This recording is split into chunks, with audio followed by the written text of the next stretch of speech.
Hello everyone, I am the storyteller and I am here to help you today.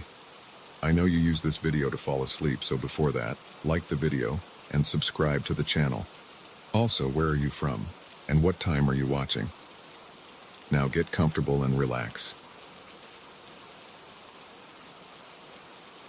I moved into this old rural house a few weeks ago. It sits alone at the end of a dirt road. There are no neighbors close by. The property has a barn, a small field, and a dense patch of trees behind it. I have been trying to fix up the place. The roof needed patching and the windows were dirty when I got here. I brought only a few personal things. There is no television. I have a small radio and a cell phone that barely gets a signal. Most nights, I go to bed early. I do not get many visitors. Yesterday afternoon, I decided to explore the attic. I had not been up there before. I climbed the old wooden ladder and pushed open the hatch. I aimed my flashlight around, expecting some crates or maybe old clothes. Instead, I found a dusty wooden chair, 2 chipped ceramic vases, and a heavy cardboard box in the corner. Inside the box was an old rotary phone. It looked like something from the middle of the last century. The cord was long and tangled. The body was black and the dial had chipped numbers. I picked it up. It felt solid, not broken. There was a phone line upstairs in the hallway, just an old jack on the wall, probably disconnected. I felt curious. I carried the phone down and plugged it into that jack. I did not expect anything. I did not think the line would still work. As soon as I plugged it in, I heard a faint humming noise from the earpiece. I picked up the receiver and listened. There was no dial tone, just a light buzz. I hung up and waited. Nothing happened. I shrugged and left it there on a small table in the hallway. I went outside to do some chores, fed the stray cat that sometimes comes by, and tried to adjust the fence near the field. That night I sat in my living room reading an old magazine. I kept glancing at my phone, my cell phone, hoping for a signal, but there was nothing. I turned on my radio and listened to some static until I found a weak station playing music. Around 9, I went to my bedroom. I got under the covers and turned out the light. The house felt quiet. There was a slight breeze outside. The old trees creaked a bit. I must have fallen asleep for a few hours. I woke up to a strange noise. It was a kind of dull thud. Then I realized something else. I heard the old phone ringing. Not the normal ringing sound. It was silent, but the phone's bell seemed to vibrate. I could hear a faint shaking in the hall. I got out of bed and walked toward it. The phone's rotary dial was turning slowly on its own, making a clicking noise. But there was no actual ring, just that weird clicking and a soft rattling hum. I picked up the receiver. At first I heard only a faint static. I said hello. There was a pause. Then I heard my own voice repeating the word, hello, in a dull, flat tone. It sounded like my voice, but empty, as if recorded through a tunnel. I froze, holding the phone. I asked, "Who is this?" My voice on the other end repeated me, "Who is this?" But it did not sound like a question. It sounded like a statement. Then I heard more words I had never said. This voice described a place with no trees and a red horizon. It mentioned heavy stones arranged in rows and a sky without clouds. It named a town that I did not know. I listened, holding the receiver too tight. My hand felt sweaty and my heart beat faster. I tried to ask something else, but the voice kept talking, repeating random phrases I had never spoken. Then it repeated my name several times in a dull tone that made my stomach tighten. I hung up. I stood there in the dark hallway, listening to the house. The phone was silent again. I went back to bed, but I did not fall asleep easily. My neck felt stiff, and my stomach felt uneasy. I lay there staring at the ceiling, trying not to think about that voice. In the morning, I checked the phone. It sat there quietly. I picked up the receiver. The faint hum was still there. I tried the rotary dial. It moved, but when I tried to call my own cell, there was no connection. It did not produce a normal tone, it was just noise. I decided to unplug it. I pulled the cord from the wall jack. I put the phone in the closet. That day I worked outside for a while, chopping some firewood. I tried to push the strange call out of my mind. I thought maybe it was some interference, or maybe I imagined parts of it. By afternoon I felt calmer. I ate a sandwich, looked through my belongings, and cleaned the kitchen floor. That night I felt restless. The wind outside had picked up. The windows rattled a bit. I checked the closet. The phone was still there, disconnected. I felt silly for being nervous. I got ready for bed, brushed my teeth, and closed the bedroom door. Around midnight, I heard a low buzzing sound coming from the hallway again. My stomach dropped. I opened my door and listened. It was coming from the closet. I opened the closet and saw the phone's cord lying limp on the floor. The phone itself was making a weak humming noise. I picked it up. It was heavier than I remembered. The rotary dial moved slightly, as if pushed by an invisible finger. I tried to ignore it. I tried to push it out of my mind, but I could not sleep. Finally, I gave in and plugged it back into the wall jack. Maybe if I answered it again, I would understand what was happening. I stood there, waiting. At around 2 in the morning, the phone's receiver lifted on its own just slightly, then dropped back. I grabbed it quickly and listened. I said nothing this time. The line crackled. I heard my own breathing echoed back at me. Then I heard my voice, but the words were all wrong. The voice described a large building made of old brick and corridors that led nowhere. It listed objects: a broken chair, a glass bottle, a rusted chain. I had not mentioned any of those things. I felt a cold sweat on my back. My throat felt dry. I tried asking who was on the line. The voice repeated my question in a flat tone, then it started listing numbers and dates. I recognized none of them. I hung up. I pulled the cord from the wall again, throwing the phone onto the floor. I paced around my living room. My chest felt tight. I could feel a dull ache in my neck. I wanted to throw the phone outside, but it was raining hard. I went into the bathroom and splashed cold water on my face. I tried to calm down by focusing on simple tasks. I dried my face with a towel and took a few deep breaths. Then I stepped back into the hallway. The phone was on the floor. It was buzzing again. I could hear a faint click from the rotary dial. I put on a jacket and grabbed the phone. I carried it outside to the back porch. The rain hit my face. The porch light flickered a bit. I saw that the phone's cord was dangling. It was not connected to anything. Still, I heard the buzzing. I set the phone down on the wooden porch floor and stepped back. The buzzing continued, steady and low. I stared at it for a long time. Water dripped from the edge of the roof. My socks got damp. I waited, hoping something would happen. Nothing changed. After a while, I picked the phone up and went back inside. I felt uneasy leaving it outside. It felt wrong. I do not know why. I dried the phone with a towel and placed it on the hallway table again. I tried to sleep, but I kept waking up every hour, expecting to hear the phone. By dawn, I felt exhausted. My head throbbed. I went outside to check around the house. There was an old telephone pole in the distance, but the wires were broken and lying flat against the ground. There should be no working line here. I checked the attic again to see if there were any strange cables. I found none. The attic was empty, except for that chair and those vases. I ran my hand along the rafters. The wood was dry and splintered. Dust got in my nose. I sneezed a few times. I saw no sign of hidden electronics or batteries. I went back down. I decided to try calling out on the phone again. Maybe I could reach an operator. I plugged it in and turned the rotary dial for 0. I waited. After a few seconds, I heard a click, and then static. I tried speaking.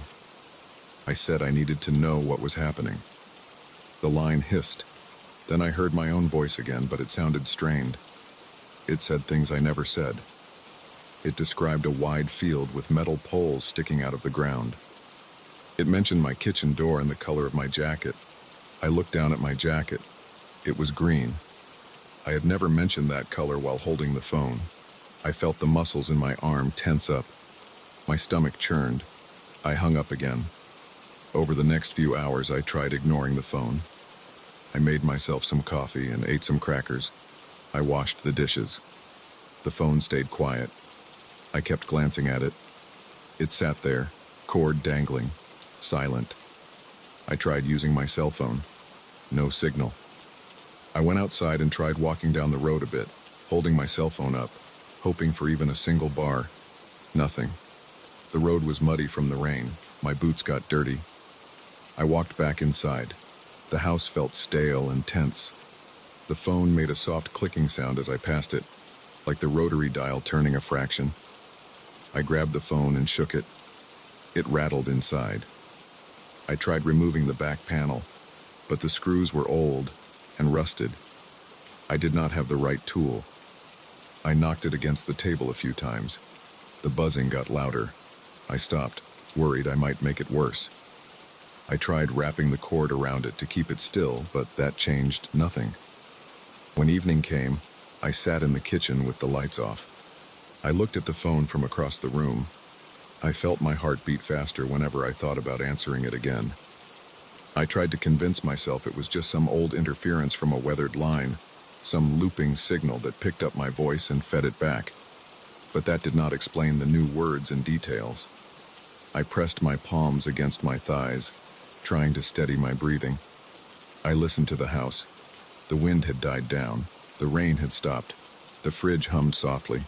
Around 10 at night, the phone started rattling again. It was not a ring. It was a weak vibration. I went over and picked it up. I put the receiver to my ear without saying anything. I heard footsteps on the other side. They sounded distant, like someone walking on gravel. Then I heard my voice describing a small room with one window and a bare mattress on the floor. I had never seen such a room. I clenched my jaw. My teeth hurt from the tension. I tried speaking calmly. I asked what the phone wanted. The line crackled. The voice repeated my question, then started listing objects again. A rope, a wooden ladder, an empty cardboard box. I looked around my house. I had a ladder outside, and I had a few boxes in the attic. I felt sweat on my forehead. I wiped it with my sleeve. I asked again who was calling. The voice said my name slowly, dragging out each letter, then hung up. I heard a click, and the line went dead. I paced around the hallway, rubbing my arms. I tried to think of something to do. I decided to check outside again. Maybe I would find some sign of a line running into the house. I took a flashlight and walked around the exterior.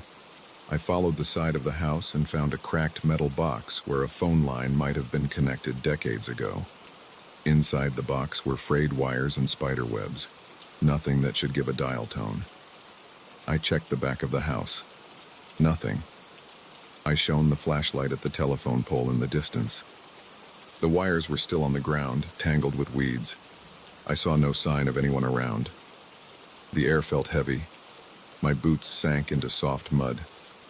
My breath sounded loud in the stillness. I went back inside. The phone lay quiet. I realized I was too worked up to sleep. I sat in the living room, facing the hallway. I kept the phone in view. I wanted to be ready if it moved. After about an hour, I heard a slight rasping sound. I got up and listened. The phone's dial spun one number and stopped. Then it repeated this action. I picked it up and placed the receiver to my ear. I heard heavy breathing, then my voice whispering nonsense phrases. The phrases had no meaning. They were just words, but spoken in my tone. I felt a pressure in my chest. I tried speaking normally. I said I did not understand. I said I wanted it to stop. The voice did not respond. It just breathed. I hung up. This time the phone's hum continued even with the receiver down. I tried unplugging the phone again. The hum went on. I threw the cord aside. I carried the phone to the bathroom and turned on the light. I looked at it closely. The plastic body felt smooth, and the dial moved stiffly. The earpiece smelled slightly of old dust. The mouthpiece had a small chip in it. I set it on the sink and backed away. It kept humming. I turned off the bathroom light and closed the door. I stood in the hallway listening. The humming got louder. I opened the door. The phone was still on the sink. I picked it up and brought it back to the hallway, plugged it in again, and picked up the receiver. The voice started talking immediately. It said my name, then described the color of the floorboards under my feet. It said the word stop 3 times. I hung up and disconnected it again. Eventually, I brought the phone back to the attic and left it there. I did not know what else to do. I pushed the box it came from over it and came back down. Now I am sitting here, waiting. The house is quiet. I can still feel that tension in my muscles, and my mouth is dry. I can hear my own breathing. I do not know if the phone will ring again. I am afraid to find out. I sit here in the dark, listening to the silence, waiting for any sound. I cannot relax. The phone might hum again, or click, or whisper. If it does, I will have to decide what to do. For now, I just wait.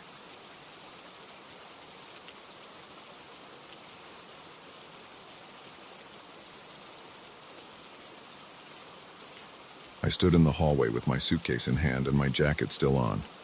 I had just gotten back from a 3-day trip. It was late, and I was tired. I could still feel the lingering smell of the taxi I took from the airport, and my shoulders were stiff from the flight. I stepped into my living room and reached for the light switch. The lamp turned on, and I saw something on the carpet. There were wet footprints, as if someone had walked across the floor with damp feet. They led from the front door area straight into the center of the living room and stopped against a solid wall. They looked like a person's footprints. I had locked my door before I left, and all my windows had been closed. No one had the key.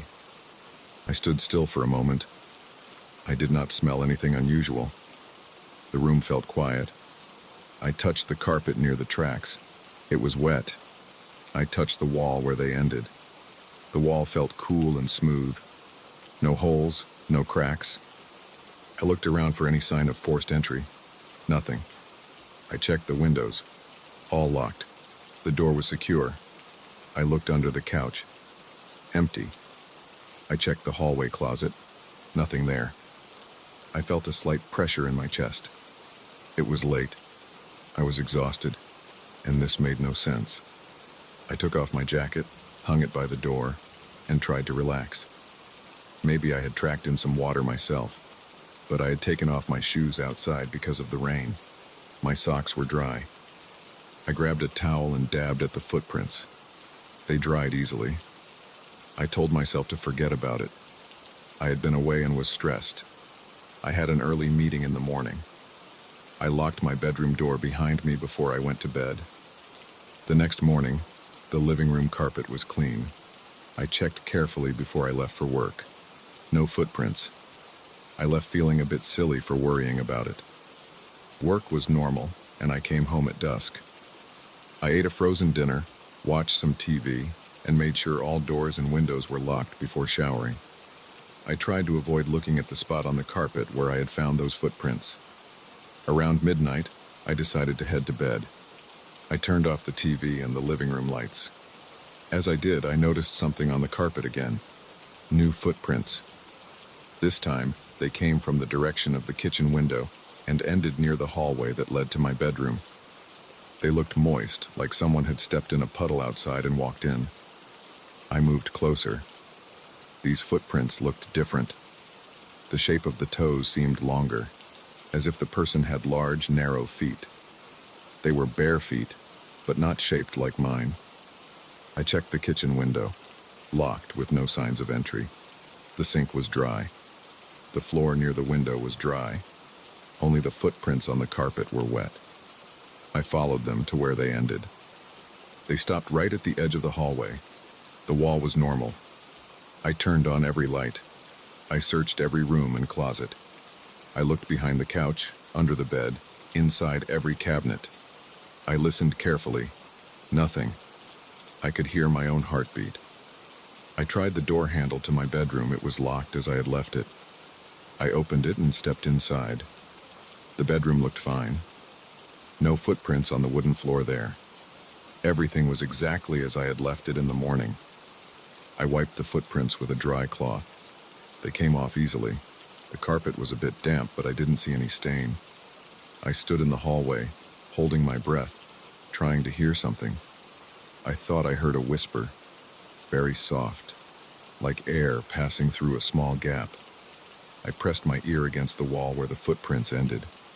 I heard a faint rustle, like someone's breath. I said, "Who's there?" Nothing. I waited. Then I stepped back. I felt a chill, so I went to bed and locked the door again. The next morning, I woke up feeling uneasy. I checked the hallway.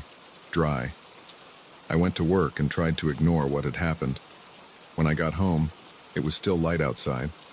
I searched every room first. Nothing unusual. I ate dinner and tried to watch TV again. Around 11 p.m., I shut off the lights and stood quietly in the dark living room. My eyes adjusted, and I waited. After a few minutes, I smelled something like damp earth. I turned on the lamp. New footprints on the carpet again, this time starting near the front door and moving across the living room toward the window behind the TV. They were not the same size as last night's. Tonight, they looked smaller, and the toes were spread out like claws. I checked the door again. Locked. The window behind the TV was closed and latched. I followed the footprints. They ended at the wall beneath the window. I squatted down and touched them, cold and wet. I leaned my head closer to the wall. I listened. I heard a faint voice. It whispered something about a time I had lied to someone years ago. It mentioned details that no one else knew. I pulled back and fell on my backside. My heart was pounding. The voice was very quiet, as if someone was inside the wall talking softly. I stood up and ran my hand over the paint. It was solid. I pressed my ear to it again. I heard nothing. I wiped the footprints again and decided to stay awake all night. I turned on every light and sat in the kitchen, staring at the living room doorway. I made coffee. The house was silent. Around 3 a.m., I walked into the living room again. No new footprints had appeared. I went to bed at dawn. The next evening, I tried another approach. I placed sheets of paper on the floor, hoping they would catch the footprints or show some pattern. After midnight, when I returned to the living room, the papers were scattered and there were footprints again. They were wet and shaped like a large foot with a high arch, leading from the window to the hallway bathroom door. They stopped right at the bathroom door frame. I checked the bathroom, empty and dry. No water on the floor, no dripping faucets. I pressed my ear to the bathroom door. I heard breathing. It was slow and soft, right on the other side. I jerked the door open. The bathroom was empty. The whisper came from behind me this time. I spun around. The voice was near the wall behind the couch. It spoke in a low tone, mentioning an event from my childhood. It described something I had done that I never spoke about. My stomach tightened. My throat felt dry. I demanded that it show itself. Silence. I was shaking. I tried to clean the footprints again. They disappeared easily, leaving behind no smell or lasting marks. Over the next few days, the pattern continued. Every night after midnight, I found wet footprints on my carpet. Sometimes they were large, sometimes they were small. Sometimes they had the shape of a normal human foot. Other times they seemed twisted, with long toes or uneven arches. They came from different parts of the house, often near a door or a window, and always ended abruptly at a wall or a closed door. Every time I followed them, I heard whispering. The voice never shouted. It never spoke more than a few sentences. It always revealed personal things about me. It mentioned past regrets, old arguments, private fears. It never threatened me. It never asked for anything. It just exposed parts of my life that no one else knew. I tried to catch it. I stayed awake, waiting in the dark. I set up a camera on a tripod in the hallway. I let it record overnight. In the morning, the camera showed nothing. The footprints appeared in the footage after I turned off the lights, but there was no visible figure. One frame, the carpet was clean, and the next frame had footprints. They just showed up out of nowhere. I tried calling a friend to come over. I did not explain everything, just said I had a strange leak and needed a second opinion. My friend came in the afternoon. We checked the walls and the pipes. Everything looked normal. No moisture in the walls, no mold, no leaks. My friend left before evening. That night, the footprints came back again, even clearer than before. Now they led to my bedroom door. I stood behind the door, my hand on the knob, listening. I heard the whisper again. It mentioned a lie I had told a former boss, something I had never shared with anyone. I shouted at the voice. I demanded it leave me alone. Silence. I tried calling a plumber the next day, pretending I heard water dripping inside the walls. The plumber found nothing. He knocked on the walls, checked behind the sink, inspected the attic. No water damage, no explanation. He left.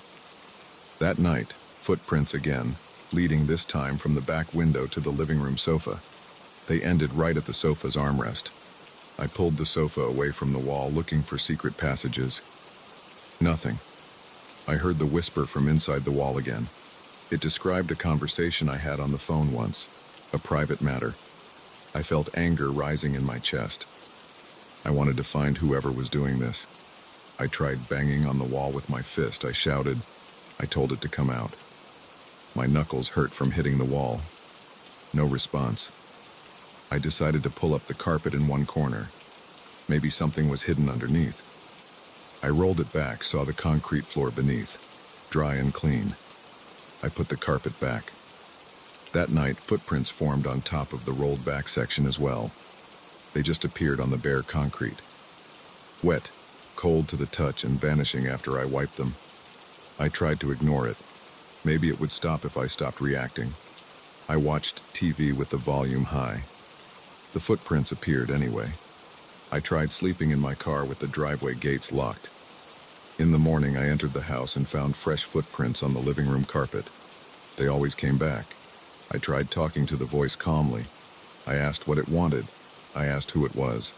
No direct answer. It only whispered private details from my past. It never repeated the same secret twice. It always found something else to reveal. I felt violated. I considered moving out, but the house was mine. I considered calling the police, but what would I say? That my carpet had wet footprints at night and a whispering voice inside the walls? I left a voice recorder running one night. The next day I played it back. It captured my voice, some creaks, and a faint whisper. The whisper was too soft and muffled to make out words. It sounded like distant breathing. I tried sleeping in the living room with the lights on.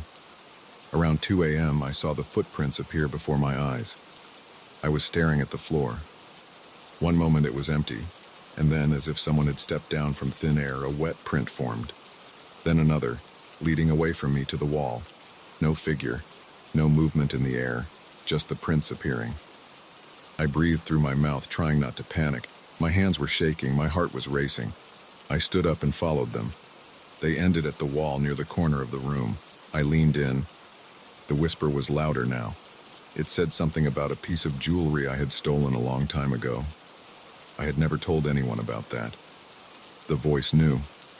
I tried pushing against the wall, hoping it might open. It was solid. I dragged a chair over and slammed it against the spot. The chair legs chipped the paint, but no opening appeared. I called out that I would sell the house. I said I would burn the carpet. The whisper stopped. I ripped out a section of the carpet the next day and replaced it with new material. That night, footprints appeared on the new section. The same wet shape, this time a large flat foot with broad toes. They led to the hallway door. Behind the door, I heard my name being spoken quietly. My own name, spoken in a soft, calm voice. I yanked the door open. Empty hallway. I shut all the doors, turned on every light, and sat in the corner of the room with a flashlight. I kept my eyes open for hours until they burned from dryness. The footprints came back every night after that, always ending at a wall door or window. I tried painting the walls. I spent a weekend repainting the living room and hallway. The next night, footprints reappeared. They ended at the newly painted wall. I pressed my ear to it. The voice mentioned a phone call I had made that morning. It described what I said and what I thought when I said it. It knew my thoughts. I considered leaving, but I knew that if I left, I might never find out why this was happening. I tried sealing the windows with plastic and tape. I changed the locks on my doors. Still, the footprints appeared. Still, the voice whispered. My chest felt tight each time I heard it. Sometimes I broke into a sweat. Sometimes my throat felt scratchy and I swallowed hard. I kept checking my pulse. It was always fast at night. One night I tried to respond to the voice. I said, "I know you can hear me. Tell me what you want." The whisper paused. Then it stated another secret, this time about a fight I had gotten into years ago. No demands, just facts about my life. Now, I live with it. Every night I find footprints. I wipe them up. I listen to the voice. I stand close to the walls and hear my own past thrown back at me. I try to keep calm. I keep my lights on, and I try to sleep for a few hours each night. I avoid talking about it with anyone. I do not mention these events. The voice keeps revealing secrets. The footprints keep appearing. I still have no explanation. The doors remain locked, the windows sealed, and the walls solid. Each morning, the carpet is dry and clean again.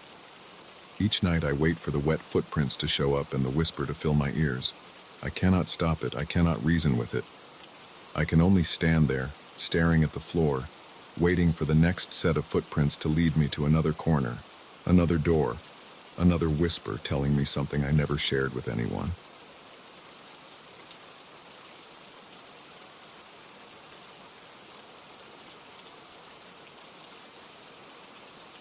That first night I woke up to the sound of typing.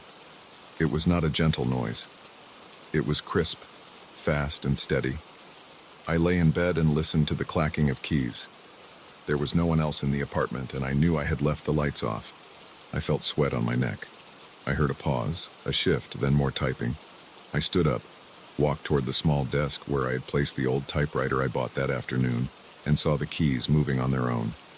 No one touched them. I took slow steps, my pulse thumping in my ears. The paper rolled up in the carriage had words on it that I did not remember typing. I reached out, pulled the sheet closer, and stared at marks and letters I did not understand. I backed away. I felt my breath come out in quick, short bursts. I switched on the lamp and stood there until my legs hurt. The keys went still. I did not sleep that night. I will start from the beginning. I had failed as a writer. I had not sold any serious manuscript in years. My last 3 attempts at a novel had ended with me throwing piles of paper into a closet. I lived alone in a small apartment on a quiet street. I paid my bills by doing odd jobs online. I wrote product descriptions and blog posts for small companies. I had no steady income. I ate cheap meals. I slept on a worn mattress that sank in the middle. I had not felt proud of anything I wrote in a long time. On that particular day, I decided to walk around town. I had a headache. I wanted fresh air. I walked into a small antique store because I saw a window display with old radios and a grandfather clock that did not move. I went inside to look around. It smelled like dust and varnish. The shelves were full of lamps, plates, old cameras, watches, and random objects that looked heavy and useless. I noticed an old typewriter on a low table. Its black paint was chipped. The keys were round and worn. A metal plate on the back had a brand name I did not recognize. The carriage looked sturdy. It had a ribbon inside. The old man at the counter stood there watching me. He did not smile. He just nodded when I asked if it worked. He said yes, it worked fine. I did not test it. I paid a small amount of cash and left with it in a brown paper bag. I brought it back to my apartment and placed it on my small desk. I felt curious. Maybe writing with an old typewriter would change something in my mind. Maybe I would feel more honest with my words. I fed a blank page into it. I typed a few words, just nonsense, to test the keys. They worked. The letters were clear, though faded. I turned off the light and made dinner. Then I watched TV on my laptop. I felt the weight of the typewriter in the room, as if it marked a new start. I went to bed around midnight. When I heard the typing, it must have been around 3 in the morning. I know the time because I saw the digital clock on my bedside table. At first, I thought I imagined it, but the sound was too real. I got up. I checked the locks on my door and windows. Everything was closed. The lights were off. My apartment was quiet except for that typing. It sounded exactly like someone pressing the keys with firm, even strokes. I walked over and saw the keys moving. The carriage moved to the right, one letter at a time. The sound was clear and direct. My arms felt tight. My forehead was damp. I pulled the page out. I looked at it under the lamp. The words were strange. I saw letters and accents that I did not recognize. They were arranged in short lines like sentences. I did not know what they meant. I did not understand the language. I tried to guess if it was Latin, Greek, or something else. I could not tell. I took a photo of the page with my phone. Then I took the ribbon out of the typewriter. I wanted to see if it would type without a ribbon. I waited. The keys stayed still. I listened for a long time. I heard nothing. I went back to bed and stayed awake until dawn, just staring at the ceiling. The next morning, I woke up late. I decided to search online for the words I had seen. I typed them into a search engine, but no results came up. I tried different spellings. Nothing made sense. I stared at the typewriter, now silent, on the desk. I typed a normal sentence. "This is a test." The machine worked fine. I tried to imagine a reason for what I had seen. Maybe I was half asleep. Maybe I wrote something while sleepwalking. That idea bothered me. It felt stupid, but what else could I think? That night I could not relax. I left the lights on in the living room. I kept the typewriter on the desk. I made a pot of coffee and sat in a chair watching it. Hours passed. I got tired. My eyes burned. I heard nothing. I was about to give up when the keys started moving again. I saw them press down one by one. The clicking noise was steady. I saw the carriage shift. I stood up and walked closer but did not touch it. I watched letters appear on the page.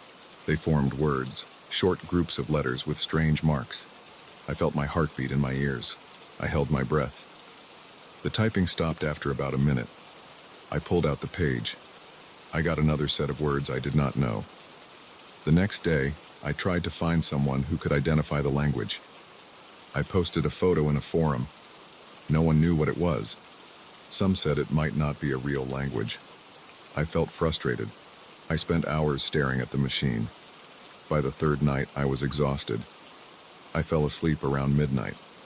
I woke up to typing sounds again. This time, it lasted longer. When I got up, I found more words, but now something else. I saw a sentence in English mixed in with the strange words. It described a narrow hallway with no windows. It mentioned long corridors and black shapes moving on the walls. I tried to understand what it meant. I had never written anything like that. I had never seen such a place. I felt my stomach tighten. Over the next few days, the typewriter produced more text every night. It always waited until I slept. I tried to stay awake, but I always gave in. Each morning I found lines of text, some in unknown languages, others in English. The English parts described places I had never visited. They mentioned old rooms with broken floors, piles of stones, flickering lights, and dark corners. They mentioned footsteps that echoed, heavy doors that would not open, and shapes that looked like people but never spoke. I felt a deep tension in my chest. I felt as if someone stood behind me every time I read the pages. I started to sweat more often. My hands shook. My mouth tasted bitter. One morning, I found a line about a memory I had tried to forget. It was not something dramatic, but it made me feel ashamed. Years ago, I had tried to impress someone by lying about my work. I had claimed I was a published author when I was not. I embarrassed myself. I hated remembering this. Yet the typewriter described it. It mentioned the date, the place, the room we were in, the look on my face when I realized I had been caught. My throat went dry. I looked around my apartment. I tried to find a camera or a microphone. I tried to remember if I had told anyone about that memory. I had not. I had kept it to myself. I tried to hide the typewriter in my closet, but every night I heard it typing. I tried removing the ribbon again. In the morning, I found lines pressed hard into the paper, no ink, but the indentations were there. I tried unplugging my lamp and turning off all power sources, even though the typewriter needed no electricity. It did not help. Each morning, new text appeared. The messages got longer. They started describing places that scared me. They wrote about endless hallways, flickering lights, doors that opened onto other doors, and whispering sounds just out of reach. I could feel my hands clench as I read. My pulse throbbed in my neck. I paced around my apartment and threw the papers into a drawer. I brought the typewriter back to the antiques store. The old man behind the counter just shook his head. He said I must be mistaken. He did not remember selling me that machine. He said he did not recognize it. I opened my phone and showed him a picture. He said he had never seen it. I felt a sharp pain in my temples. I pressed him, but he told me to leave. I left the store feeling tense. My skin felt cold. That night, I locked the typewriter in a trunk. I tied the trunk with rope. I placed heavy books on top of it. I turned the lights on and tried to stay awake. Around 3 in the morning, I heard the keys again. I felt a tightness in my stomach. I wanted to run outside, but I stayed. I opened the trunk. The rope was still there. The locks were intact, but inside the typewriter had new words on the page. This time it mentioned me by name. It described my face, my hair, my nervous habits. It said I was standing there, reading its words. It said I was sweating, that my hands were shaking, that my eyes were red. It said I was scared. I dropped the page. My hands felt weak. In the morning, I tried to smash it. I took it to the bathroom and tried to hit it with a hammer. The metal frame bent a little. I cracked a key. My arms hurt from the effort. I left it there, dented, missing a few keys. That night, I stood in the bathroom doorway. I watched it. At around 3 again, the keys began to move. Even the broken keys tried to press down, producing no letter. The carriage slid from side to side, printing nonsense characters. I turned the lights on full. I shouted at it. I felt stupid shouting at a machine. I asked it what it wanted. It kept typing. It made a scraping noise. I pressed my hands against my ears. I waited for it to stop. It finally did after a few minutes. I pulled the paper out. It showed a single English sentence. "You cannot stop this." I wanted to vomit. I decided to get rid of it. I put it in a cardboard box and walked several blocks until I found a dumpster behind a closed store. I placed the box inside, covered it with other trash bags, and left. My legs felt shaky. My chest felt heavy. I tried to calm down by drinking water at a nearby convenience store. I walked home. I locked my door. I double-checked the windows. I tried to sleep. I woke up after a few hours, and the sound of typing filled my apartment again. I jumped out of bed and ran to the desk. The typewriter was there, sitting on the desk where it always sat. I had no idea how it returned. The paper inside had short lines describing the alley and the dumpster I had left it in. It described me walking away, looking over my shoulder, my panicked breathing, my sweaty clothes. It described my fear. I felt my arms tense up. I felt trapped. I decided to stop fighting it. I left it there and tried to ignore it. Each night, it typed something new. It described more unknown places. It described old memories I had tried to bury. It described strange halls. It described shadows with no faces. It described doors that never led outside. It described footsteps that followed but never caught up. It described a sense of no escape. I had trouble eating. My appetite was gone. I sipped water and ate crackers. I paced in my apartment, checking the time. I considered calling the police. But what would I say? I had no crime to report. I thought about selling the machine online. But who would buy it? And what if it followed me anyway? I tried leaving it out in the hallway of my building. The next morning, it was on my desk again. I tried taking it to a friend's apartment, but he was not home. I left it outside his door. I came back to my place. An hour later, it sat on my desk. It never made noise during the day, only at night. It never moved while I watched it closely in daylight. It waited. After several more nights, my eyes were bloodshot. I could not sleep well. I sweated all the time. My back ached from tension. My throat felt dry. I started taking short naps in the afternoon because I could not trust the nights. The typewriter kept producing text, sometimes in languages I could not read, sometimes describing places that sounded impossible. Sometimes it wrote about me, watching me, knowing my thoughts. It wrote lines telling me that I would never write anything worth reading. It wrote lines mocking my attempts at a career. It wrote about the times I sat in front of my computer, typing and deleting paragraphs. It wrote about the times I felt ashamed of who I had become. I ended up putting it on the floor one night. I sat in front of it and waited. Around 3 a.m, the keys moved. I saw them pressing down as if guided by invisible fingers. The sound was calm and steady. I watched letters appear, describing my cramped apartment, describing my thin mattress, describing the blank walls. I felt angry. I grabbed the machine and shook it. It was heavy. I felt my muscles strain. It did not stop. I pulled the paper out. It kept typing on the empty plate and keys hitting the rubber roller. I heard the thuds.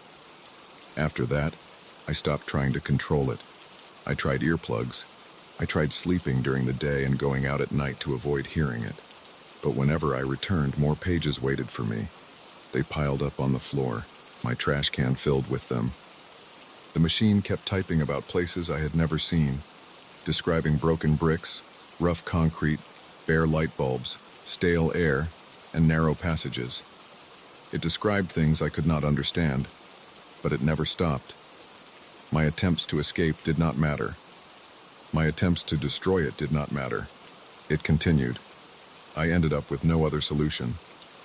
I packed my few belongings and left the apartment. I took no furniture, just clothes and my phone.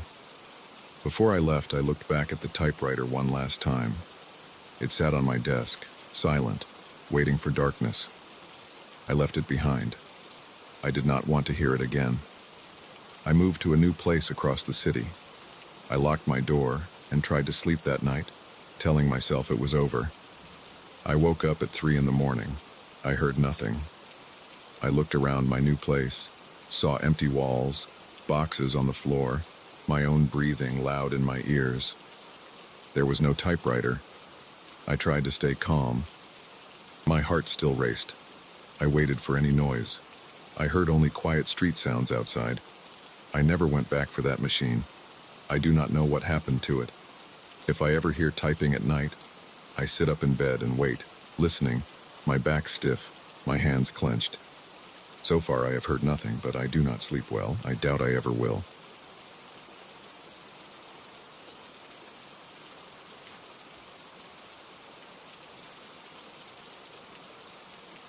I remember the day I found the mirror in the attic. I had been sorting through old boxes, looking for some broken appliances I might fix or sell. The attic was stuffy and smelled like dust, cardboard, and stale air. There were cobwebs along the ceiling beams. I felt sweat under my shirt.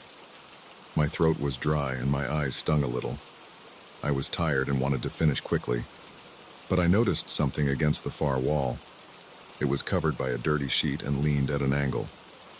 I walked over and pulled the sheet down. Underneath there was a large mirror with a wooden frame. The glass was so dusty that I couldn't see my reflection. I remember the weight of the dust on my fingertips when I ran them across the surface. I wiped the glass with the edge of my shirt. The dust came off in thick smears. I stepped back to see my face, but I didn't see myself at all. Instead, I saw what looked like a long, narrow hallway with dark wooden floors. The walls were bare and gray, and there were doors spaced evenly along both sides. At the end of the corridor, it was too dark to see anything else. I didn't know what I was looking at. I glanced behind me to check if something was reflecting in a strange way, but I saw nothing in the attic that could produce that image. I looked back at the mirror and the corridor was still there. It felt wrong. It was perfectly still, with no sign of movement or light. I leaned closer. My breath made a small fog on the surface, but the image remained. I tried touching the glass. It felt cold, much colder than the stuffy attic air. I tapped it lightly with my knuckle. It sounded normal, just glass against wood backing. I stepped back again, looked around the attic, and then forced myself to look back at the mirror. The hallway was unchanged. I felt uneasy and swallowed hard. My heart beat a little faster. I ran my hand through my hair and wiped some sweat from my forehead. I decided to bring a candle. The attic's overhead light was weak and flickered sometimes. I found a small box of old candles in a cardboard box near an old lamp. I lit one with a lighter. Holding the candle in front of the mirror, I expected to see the candle's reflection. Instead, the corridor and the mirror now looked slightly different. I saw faint shapes of furniture against the walls behind the doors. The doors were closed but looked old and worn. The candlelight also revealed something else, a figure at the far end, barely visible in the darkness. It wore a hooded coat or cloak. I couldn't see a face. It was just standing there, not moving. I felt a chill run down my arms. I gripped the candle tighter. I blew out the candle, and the figure disappeared. Now I only saw the original corridor without that person. I lit the candle again, and there it was at the end of the hall watching me. I didn't hear anything. No footsteps or breathing, just silence. My chest felt tight. I couldn't explain it. I felt like I should leave the attic. But I stayed, just staring at that strange scene. I went downstairs and brought 2 more candles. I wanted to see if something would change. I lit a second candle and placed it next to the first. In the mirror, the corridor shifted. Now I saw parts of my own house reflected, but they didn't look right. The hallway in the mirror had the shape of my upstairs corridor, but the paint was peeling on the walls, and the floorboards looked warped. I saw a door that should lead to my bedroom, but in the mirror it looked swollen and cracked. I saw a small side table that I recognized as my grandmother's old piece of furniture. She gave it to me before she moved away. In real life, it was downstairs, not upstairs. But in the mirror's image, that table was in the corridor, angled strangely with something dark spilled on it. It didn't look like any liquid I knew. It was thick and black, and it reflected the candlelight in a dull way. The hooded figure was still there, standing now a bit closer, near one of the doors. I tried to see if it held anything in its hands, but I couldn't tell. Its sleeves were long, and its face was hidden. I felt pressure in my chest again. My breathing was fast and shallow. I told myself to calm down. I told myself it was some kind of optical illusion. I stepped back and waited. The figure didn't move. I placed a third candle on the floor in front of the mirror. With 3 candles lit, the scene in the mirror changed again. Now I saw what looked like my own living room, but not as it truly was. The walls in the reflection were damp, with dark stains creeping downward. The furniture looked old and scratched. The windows had wooden boards nailed over them. There were items that belonged to me arranged in strange ways. My coffee table was tilted on its side. My couch cushions were piled in a corner. My TV screen was shattered. I recognized these objects, but they were all wrong. They were worn out and filthy in the mirror's version. I saw the hooded figure again, standing in the middle of that distorted living room. It slowly tilted its head, as if curious. I backed away, holding my breath. My heart pounded. I ran my hand over my face, feeling sweat and heat on my skin. I couldn't understand what was going on. I tried turning off the candles one by one. Without any candlelight, the mirror showed only the dark corridor. With 1 candle, I saw the hooded figure at the end of that corridor. With 2 candles, I saw a distorted version of my upstairs hallway. With 3 candles, I saw a twisted copy of my living room. I wondered what would happen with 4 candles. I went downstairs and found another candle. My hands were trembling as I lit the 4th candle. I placed it carefully on the floor in front of the mirror. The reflection now showed what looked like my kitchen. The counters were covered in dust and grime. The sink was filled with dark water. The refrigerator door was open, revealing empty, rusted shelves. The cabinet doors were either missing or hanging off their hinges. The hooded figure stood near the kitchen window, facing me. I noticed that its hood seemed damp and torn at the edges. I heard nothing. I smelled only the attic's old dust, but I imagined a damp odor coming from that scene. My stomach felt tight. I tried to swallow, but my mouth was dry. I snuffed out the 4th candle. The scene went back to the living room. I snuffed out the 3rd candle, and the scene returned to the distorted upstairs hallway. I snuffed out the second candle, and I saw the corridor with the hooded figure at the end. Finally, I blew out the last candle.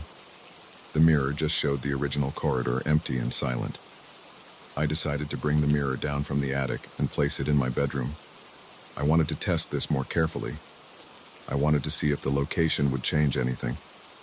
I lifted the mirror and carried it downstairs, trying not to look at the glass. It was heavy and the wooden frame dug into my palms. I set it against the wall in my bedroom and closed the door. The bedroom was quiet. Outside, I could hear faint traffic sounds. I sat on my bed facing the mirror. In normal light, the mirror still showed that corridor. The doors were always the same. The floor was dark wood. The figure wasn't there. I waited, but it didn't appear. I lit one candle again. Instantly, I saw the figure at the end of that corridor. It stood perfectly still. I noticed now that the figure seemed taller than before. Or maybe I was just seeing it more clearly. Its shoulders were broad and its hood covered its head completely. I blew out the candle and waited for a moment. I paced the room, my feet making soft sounds on the floor. My breathing was steady now, but I was still uneasy. I felt like I was doing something I shouldn't do, like prying into something private. But I kept going. I lit 2 candles this time, and I saw my hallway again, twisted and dirty. I placed a hand on the wall beside me in real life, feeling the smooth paint. It felt normal. In the mirror, it looked cracked and peeling. I got closer to the mirror, trying to see if the doors in the reflection could be opened. I reached out and touched the glass. It was solid and cold. My fingertips left small smudges. I felt a sudden urge to try and communicate with the hooded figure. I knew it made no sense, but I said, "Hey, can you hear me?" I kept my voice low. I felt stupid talking to a reflection. There was no response, no movement. I tapped the mirror lightly again. Nothing changed. I wondered if I could place something in front of the mirror and see it appear inside that distorted space. I grabbed a small wooden stool from the corner of my bedroom and placed it right in front of the mirror. In the reflection, I saw no stool. I only saw the distorted house settings that changed with each candle. I tried with 1 candle, then 2, then 3. The stool never appeared in the reflection. I tried placing a glass of water there. The reflection ignored it as well. The scene in the mirror seemed independent from my actions, only affected by the number of candles I lit. I wanted to see more. I lit 4 candles again. The kitchen scene returned. The hooded figure was there, standing by the sink this time. I got closer to the mirror. I noticed that the figure's cloak looked heavy, as if soaked in something. I didn't see any face, just darkness under the hood.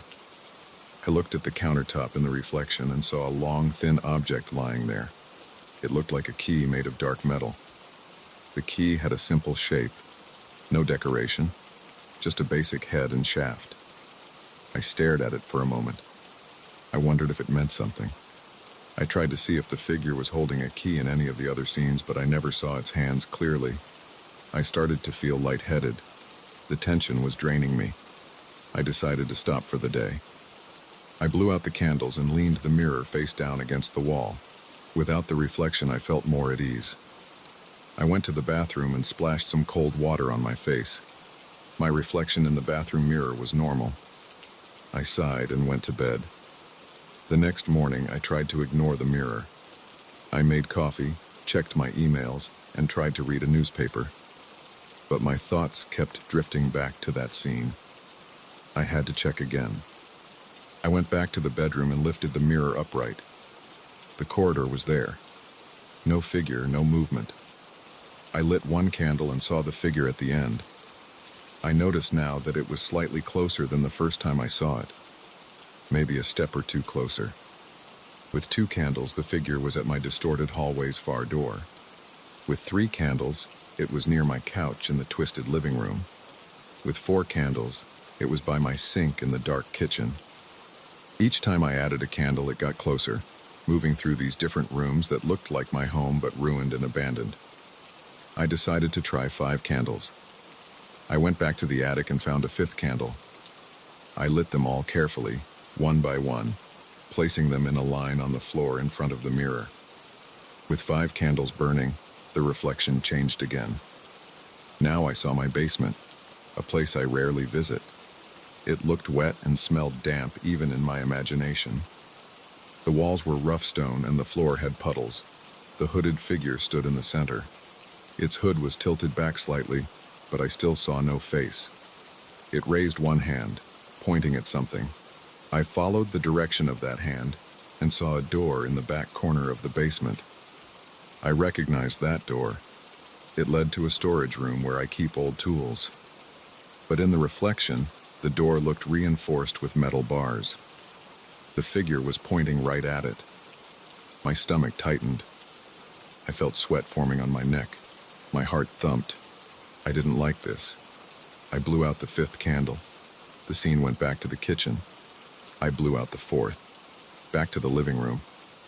The figure remained in each scene, always closer than before, always watching. I could feel my pulse in my temples. I tried to steady my hand as I blew out each candle one at a time. With no candles, the corridor was empty again. No figure, no movement. I lifted the mirror and carried it back to the attic. My arms shook a bit. My back ached from the strain. I leaned the mirror against the same wall where I found it. I threw the sheet over it. I stood there for a moment in the dusty attic, breathing fast, feeling the sweat soak into my shirt. I listened. I heard only the muffled sounds of the house settling. I saw nothing unusual. I touched the sheet and pressed it firmly against the mirror's surface. It felt solid. I turned off the attic light and left. I went downstairs and sat on my couch in my normal living room. Everything was clean and ordinary here. I looked around at the furniture and the walls. Everything was in place. No stains, no cracks, no hooded figure. I felt calmer. I decided not to light any more candles in front of that mirror. I decided to leave it alone in the attic, covered and ignored. I didn't break it or throw it out. I just left it there. I kept thinking about it, but I never went back. I never lit another candle in front of it. I never saw that hooded figure again. And that's all I can say about it.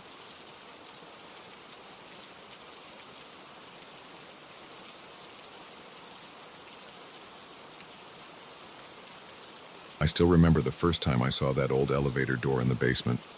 I had been working as the superintendent of this building for a few months, and I was still getting used to its endless storage rooms, cramped maintenance closets, and locked areas that nobody had touched for decades. One night, after everyone had gone upstairs and the hallways were quiet, I walked down to the basement to check on a weird noise I had heard. It sounded like something heavy scraping against metal. I followed the sound through a narrow corridor behind a stack of paint cans and old ladders. I pushed aside some empty crates and found an old elevator door set into the wall. It was covered in a layer of dust and rust. I had never seen it before. It was an older style than the working elevators in the lobby. The metal frame was thick, the handle was a dull brass color, and the panel next to it looked like it had not been touched since before I was born. I tried to pry it open, but it was sealed shut. I noticed that there were no floor indicators or call buttons. There was only a panel with a few strange slots and switches that did not look familiar. I wondered if it had been disconnected or if the cables were removed long ago. The building was from the 1930s, and I knew some old systems had been shut down over the years. I pushed and pulled a bit, but nothing moved. Eventually, I gave up and headed back upstairs. That night, I made a mental note to ask the building's owner about that elevator. I wanted to know why it was there and why no one had mentioned it. The next day, I checked the building blueprints in the maintenance office.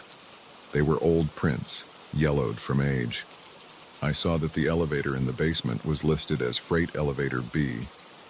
It led to a shaft that was supposed to have been decommissioned decades ago. The document stated that the cables and motor had been removed. The shaft itself should have been empty. There were no floor stops indicated on modern plans. It should have been a closed, empty shaft with no car. The paperwork said it was unsafe and that everything had been dismantled to avoid accidents. That evening, after my usual rounds, I went back to the basement. I had a flashlight and a small pry bar in case I needed to force anything open. I turned off the main lights to see if I could catch any sign of movement or hear that noise again. For a while there was nothing. The basement was quiet. I listened to the distant hum of the building's boiler and the faint dripping of a leaky pipe. After a few minutes, I heard it again. A faint metal scraping sound. I followed it to the hidden corner and stood right in front of the old elevator door. It was closed.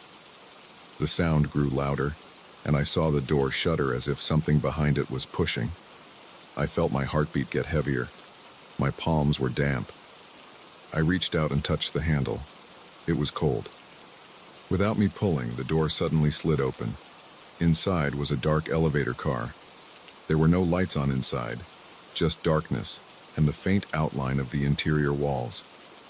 It smelled like old metal and stale air. I aimed my flashlight inside. The interior looked bigger than I expected, and there was a control panel on the side with buttons that did not look like normal floor buttons. They were marked with strange shapes, not numbers. I stepped in carefully, half expecting it to drop into an empty shaft. I had read that there were no cables, but the floor felt solid under my boots. As soon as I was inside, the door slid shut behind me. The flashlight beam trembled in my hand as I looked around. I noticed that the walls were dented in places and the ceiling had exposed bolts and seams. The control panel was blinking with a small red light. I tried to open the door again, but it would not budge. I pressed my ear against the wall and heard a low humming sound. Then, before I could figure out what to do, I felt a sudden downward motion. I grabbed the railing on the side. The elevator was moving, but it felt strange. It wasn't a smooth ride. It vibrated and shook slightly. I stood there in the dark, breathing faster than normal as the elevator descended. After what felt like a long time, it stopped. The door opened on its own. I shined my flashlight into the space outside. It was a corridor with concrete walls and dim lights overhead. The corridor stretched out in both directions. I stepped out carefully and looked around. The air was stale. The corridor was silent. I walked a few steps, listening carefully, my heart still pounding. This corridor did not match anything I knew about the building. There were no signs, no markings, no doors that I recognized. I touched the walls. They were cold and rough. There were pipes running along the ceiling, and some of them dripped. After about a minute of exploring, I decided to go back to the elevator. When I turned around, it was still there, door open. I got back inside, and the door closed. This time, I pushed one of the odd buttons on the panel. It was a triangle shape. The elevator jerked and started moving again, this time going up. I had no idea where I was going. My stomach felt tight. I gripped the railing and waited. The elevator stopped again. The door slid open. I stepped out and found myself in a room with low-hanging pipes and a broken light fixture. The room was small and empty, except for a wooden crate in the corner and some metal shelves with old tools. Dust covered everything. I heard a faint buzzing sound, but I could not tell where it came from. There were no exits that I could see, just the elevator. I went back inside. The panel lights flickered. One of the symbols looked like a circle with a line through it. I pressed that one. The elevator started moving again. I began to sweat. I wiped my forehead and tried to stay calm. I thought about hitting the emergency stop, but there was no normal button like that. The panel only had those strange symbols. I waited. After a few more stops, I realized these places it was taking me did not belong in the building at all. They were silent spaces. Some were narrow corridors with no windows. Others were larger rooms with low ceilings and flickering lights. I saw moisture on walls, heard distant dripping, and smelled moldy air. I touched the walls and floors to see if they were real. They felt solid. At one stop, I found a hallway that stretched out so far I could not see the end. I walked down it for a couple minutes, hearing only my own footsteps. When I turned back, the elevator was still there waiting. I lost track of time. Eventually, I pressed one more symbol on the panel, one that looked like a square. The elevator moved again, and this time, when it stopped, the door opened onto a large space filled with a thin fog. The fog smelled like old concrete and dust. I coughed a bit. The room had metal beams crisscrossing overhead and a rough cement floor. I could see a faint glow from some lamps hanging far above. but no sounds except a low hum from the elevator's direction. I walked a few steps and picked up a small rusted bolt from the ground. I put it in my pocket to prove to myself this was really happening. I stepped back inside the elevator and pressed another symbol. The panel flickered. This time I noticed the symbols changed slightly after each trip. They did not stay the same. I could not read them, but I tried to remember the shapes. I wondered if the elevator was trying to show me something. I felt a knot in my stomach. I wanted to leave. I pressed the button next to the door, hoping it would return me to the basement. The elevator shook and descended. When it stopped, I felt relief when I saw the familiar basement corridor with my stacks of crates and the old paint cans. I stepped out quickly and looked around. Everything was where it was supposed to be. I turned back to the elevator, but the door closed and locked itself. I tried to pry it open, but it would not move. The next morning, I checked the shaft from outside. I took a flashlight and removed some panels in the maintenance room. I looked down the empty shaft. There was nothing there. No cables, no elevator car, just darkness and broken beams. I felt my heart pounding again. I had been inside that elevator, and it had taken me somewhere. I looked at the old documents again. They confirmed that the elevator should be out of service. I tried telling one of the other staff members about it, but I did not mention the full story. I just said I found an old elevator door. He said he knew about it, but it had never worked as far as he knew. That night I went down again. The door was still shut tight. I waited in the dark for hours. Nothing happened. I returned every night for a week. On the 7th night I heard the same scraping sound. The door opened again, revealing the dark interior. This time I stepped inside and stayed near the door, keeping my flashlight aimed at the panel. I pressed the symbol I had first pressed. The elevator moved. I tried pressing several symbols at once. The elevator seemed to respond by taking me to different places. Some were small rooms, some long corridors. One place had a row of old lockers with no doors. Another had piles of broken bricks and a puddle of oily water. Each place was silent and empty. I never saw anyone else in those spaces. I never found any sign of life. It was always just me and whatever these strange floors or rooms were. I could not explain any of it.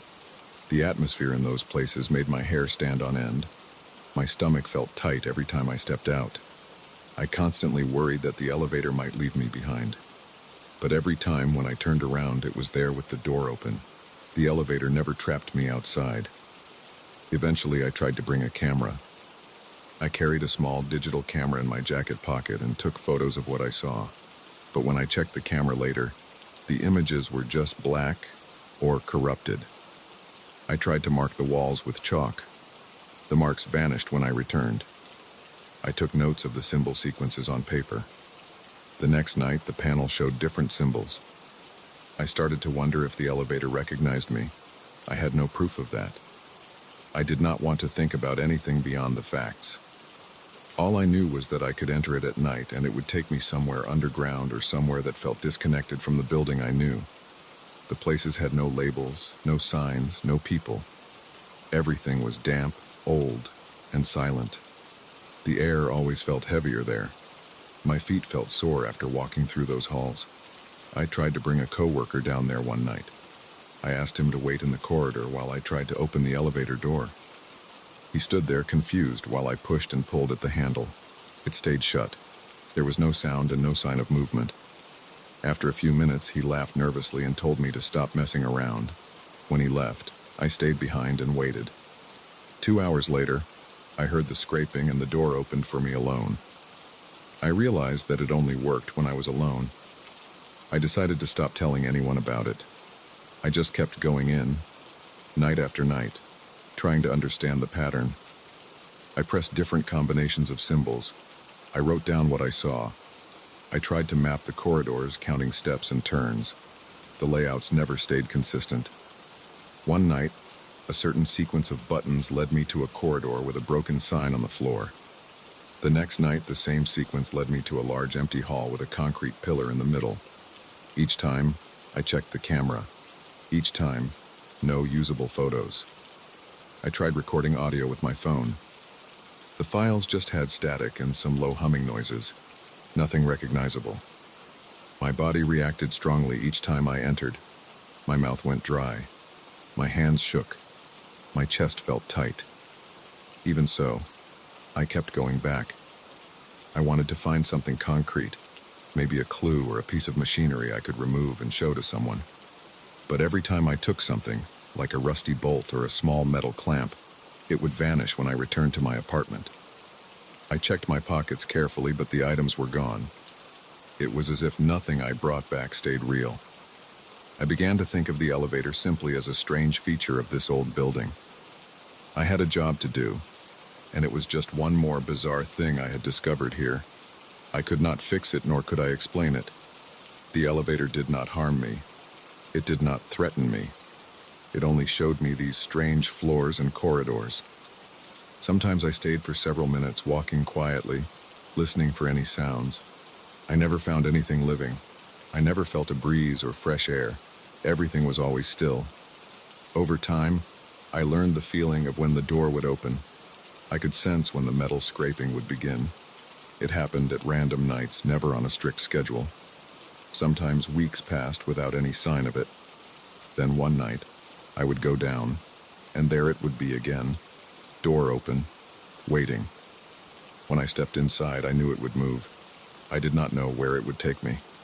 I just knew it would be somewhere else, somewhere hidden. The panel would blink its symbols, and I would press them, hoping to discover something new. I never learned what the symbols meant. They never matched any letters or numbers I knew. They were simple shapes, but they changed position and order. I stopped trying to prove the elevator's existence to anyone else. I knew they would not believe me. I just kept quiet and did my regular work during the day. I fixed leaks, replaced light bulbs, and checked the boiler.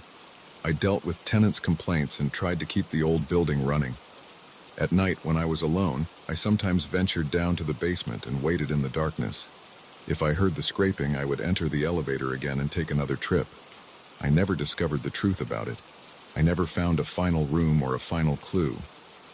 But each time I stepped inside, I knew I would see something real. There was no guesswork. The floors and corridors were solid under my boots. The air smelled stale and old. The walls were covered in dust. The lights flickered. The elevator doors always closed behind me, and then opened again somewhere else. I never got stuck inside for good. I never found a reason for the strange symbols, but I felt certain that it was not just a dream. It was there, every time the door opened. And so I kept going.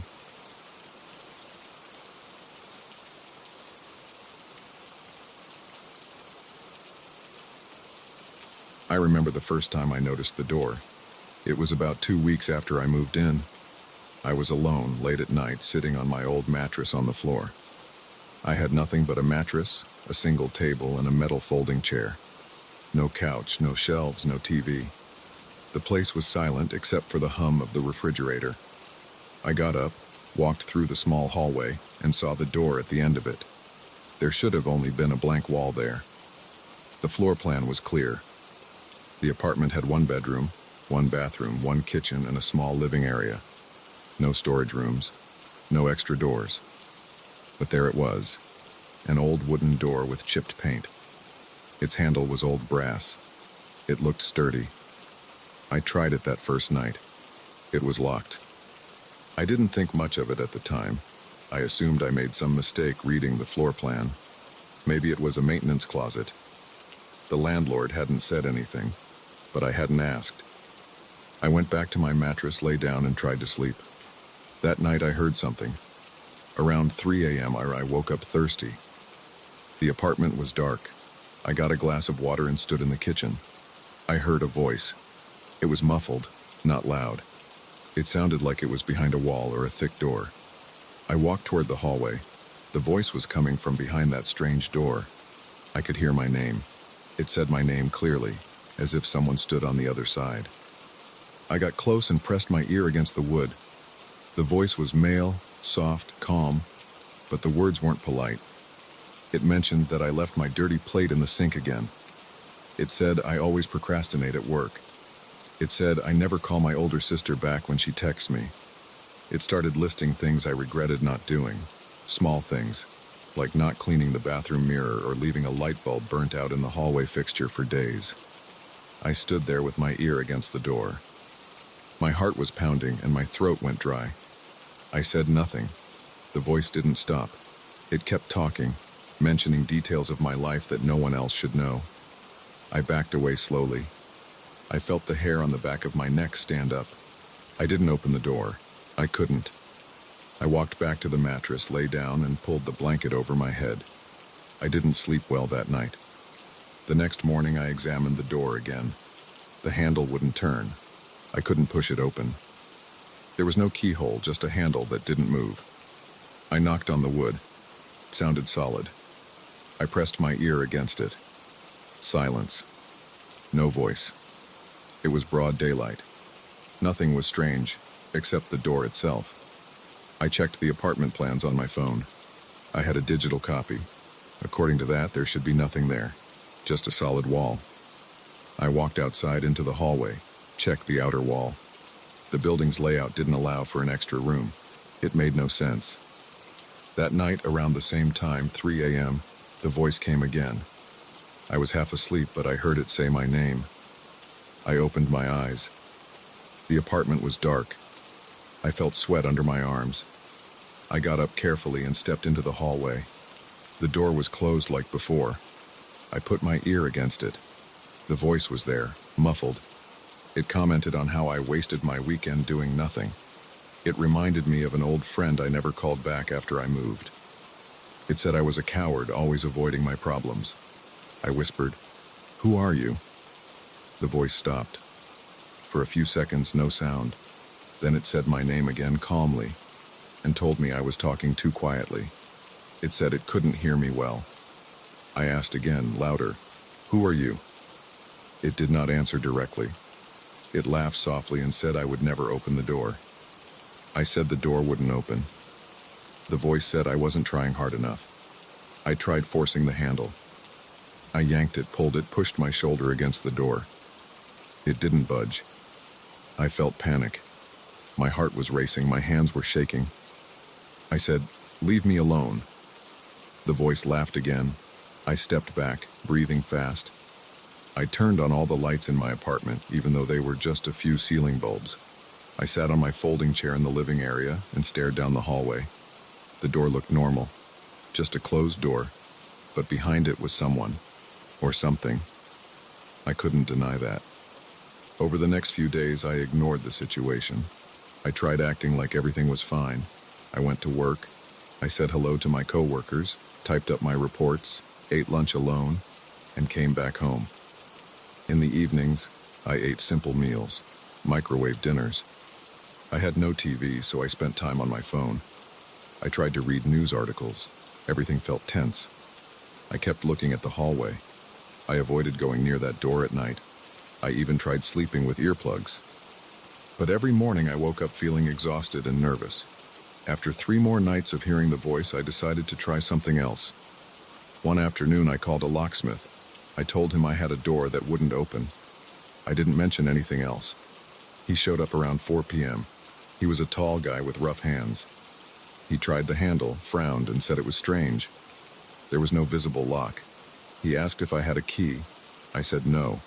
He took out tools. He tried to remove the handle entirely. The handle wouldn't come off. He used a small flashlight and examined the hinges. He asked if I was sure where this door led. I told him I thought it was a storage space. He said maybe it was sealed off on the other side. He got a small drill and tried to remove the hinges. The drill bit snapped. He muttered a curse and tried again with a different bit. Nothing. It was as if the hinges were fused with the frame. He said he couldn't help me and that I should ask the landlord. I nodded and paid him for his time. As soon as he left, I stood in front of the door feeling frustrated. I tried kicking it at the lower part. My foot hurt, but the door didn't move at all. I pressed my ear against it. No sound. It was daytime. I called the landlord that evening. I asked him why there was a locked door that wasn't on the floor plan. He sounded confused.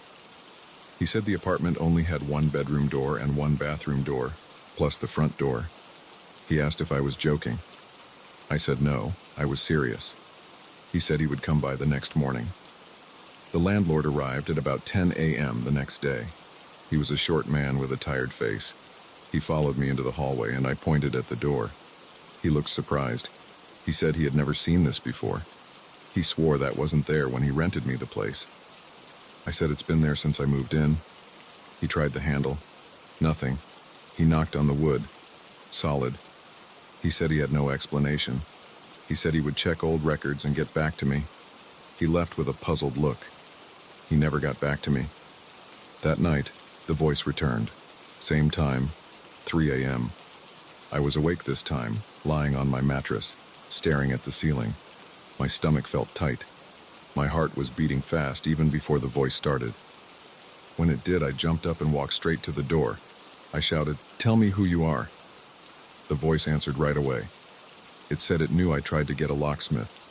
It knew I talked to the landlord. It knew I kept ignoring my sister's messages. It said I was weak and scared. I shouted for it to shut up. It did not. I slapped my palm against the wood. I felt anger boiling in my chest. I tried using a crowbar that I had taken from my toolbox. I wedged it between the frame and the door, pushing hard. My arms strained. I grunted and pushed until my muscles burned. The wood didn't crack. The door didn't budge. I gave up and threw the crowbar on the floor. I stood there breathing hard, my back damp with sweat. I said, "Fine, you want me to open it, I will." The voice said I would never succeed. It said I was trapped with my own failures. I told it to shut up again. I walked away and went to the kitchen. I drank water straight from the tap. I turned on the stove light. I rubbed my forehead. The voice kept talking, muffled by the door, talking about my life. It named old projects I never completed. It named people I avoided. It listed small things I did wrong at work, like forgetting to reply to an email or leaving tasks half-finished. I covered my ears, but I could still hear it. It was inside my head. I paced around, furious and scared. In the morning, I decided I would break through the wall next to the door. I went to the hardware store after work and bought a heavy sledgehammer. I carried it upstairs, my arms straining with the weight. I stood in front of the door. It was around 5 p.m. I didn't hear anything. I decided to break through the wall on the side. I swung the sledgehammer. The plaster cracked. I hit it again. More cracks. I kept going until I made a hole. Behind the plaster and drywall, I found solid bricks. Red bricks, stacked tight. I chipped away at a few, but they wouldn't move easily. I ended up with a small hole that showed more brick behind it. Nothing else. No hidden space. Just bricks. I stopped and cleaned up the dust. I felt stupid and tired. There was no reason for that door to be there. No reason for that voice. I was sure I was not crazy. I had heard it clearly. The locksmith heard nothing, though. The landlord acted like he had no idea what was going on, but I knew what I heard. That night, I sat in the hallway with my back against the wall opposite the door. I held the sledgehammer in my hands. I waited for the voice. It started right on time. I heard my name. I heard it comment on my posture, saying I was sitting on the floor like a defeated man. It listed my fears. I ignored the words. I said nothing, just gripped the hammer handle tight. My palms were sweaty. My breathing was loud. I felt my jaw clench. I stood up and slammed the hammer into the door's surface. The sound echoed through the hallway. The wood didn't crack. I did it again and again. Eventually, I dropped the hammer. My arms ached. My back hurt. I screamed, "What do you want from me?" The voice paused for a moment. Then it said I should open the door. I shouted that it was impossible. The door wouldn't open. The voice said I should try turning the handle clockwise. I tried that many times before, but I tried again. This time it turned. I heard a soft click. My heart rate jumped. I grabbed the handle with trembling fingers and pulled the door open. Behind it, there was no room. No closet. Nothing but a brick wall. Just bricks from floor to ceiling. I reached out and touched them. They were cold and rough. I tried pushing them. They wouldn't move. I shouted, "This makes no sense." The voice came from behind me. No, not behind me, but still behind the bricks. I turned around. No one was there. The voice said my name again. It said I was looking at what I deserved. I yelled for it to stop talking. I swung the hammer at the bricks, hitting them over and over. Dust filled the air. My arms burned. My eyes watered from the dust. After a few minutes, I had chipped away at some of the mortar, but the wall still blocked the space completely. I couldn't break through. I gave up, leaning against the doorway, panting. The voice kept going, quieter now, telling me I was wasting my energy, that I would never break through. I felt sick. I slammed the door shut. It clicked back into a locked position. I tried turning the handle again. It was stuck again. I stood there in shock. I leaned my forehead against the wood, breathing hard. The voice didn't stop. It started talking about my daily routine, how I wake up late, how I skip breakfast, how I leave my clothes piled on the chair. It reminded me of unfinished tasks at work. It described my regrets in a slow, steady tone. I felt my chest tighten. My hands shook. I left the hallway and went to the kitchen. I needed a drink of water. The sink faucet squeaked as I turned it.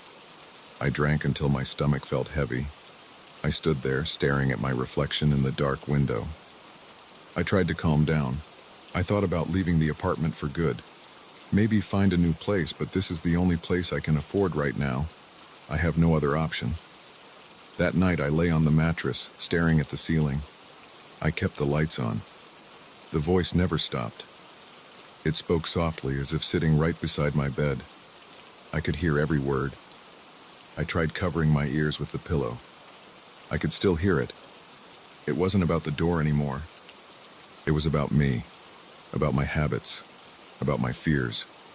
It went on for hours. My muscles felt tense.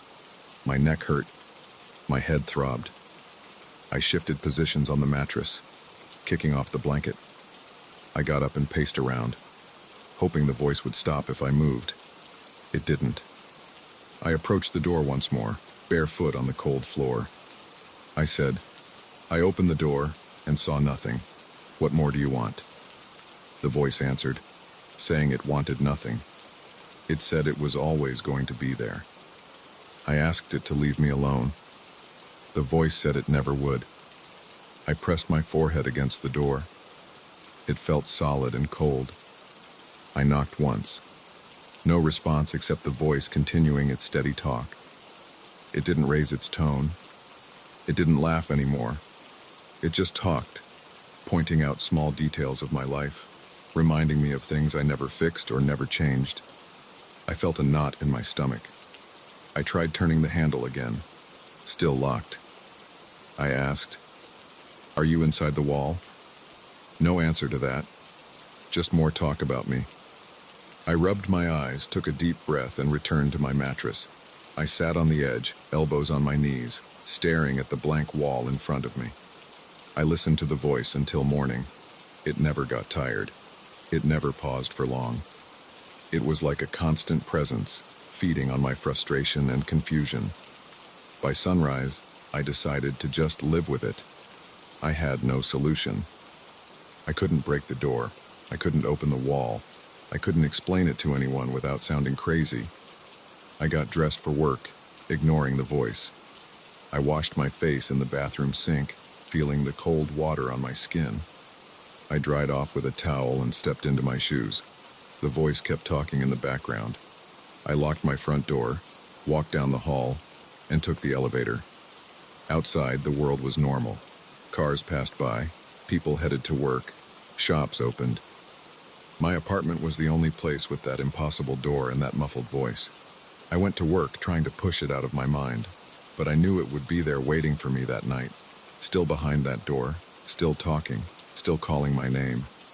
I knew I would come home, sit in that nearly empty apartment, and hear it again, and it would never stop.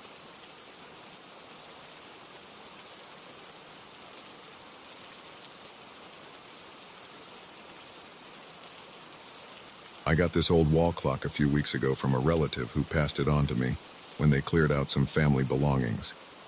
I never asked for it. I did not even want it. It was large and heavy, with a wooden frame that looked dry and cracked. It had no hands.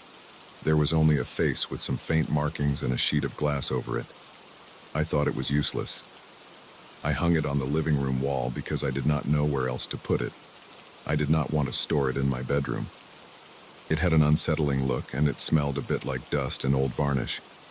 I just left it there. I did not care about it much during the day. The first night, I woke up around 3 in the morning. I heard a loud sound. It was not a chime, not a ring, more like a heavy, resonant thud inside my ears. At first, I thought it came from the street. I got up, walked around my apartment, and did not see anything unusual. My windows were closed. I checked the living room. The sound seemed to come from the wall where the clock was. I walked over to it and listened. It was silent now. I turned on a lamp and looked at it more closely. Nothing seemed off. It did not have any visible mechanism. No hands, no pendulum, just the old face behind dusty glass. I went back to bed. The next night I woke up again at around the same time. The sound felt louder this time.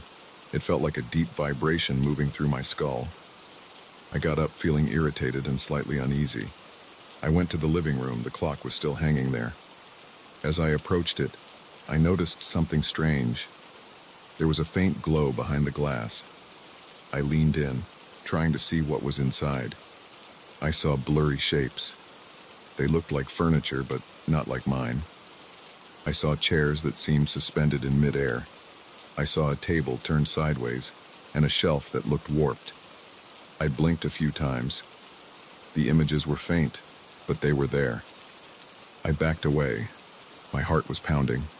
My chest felt tight. I rubbed my eyes and looked again. The glow faded, and I only saw my own reflection.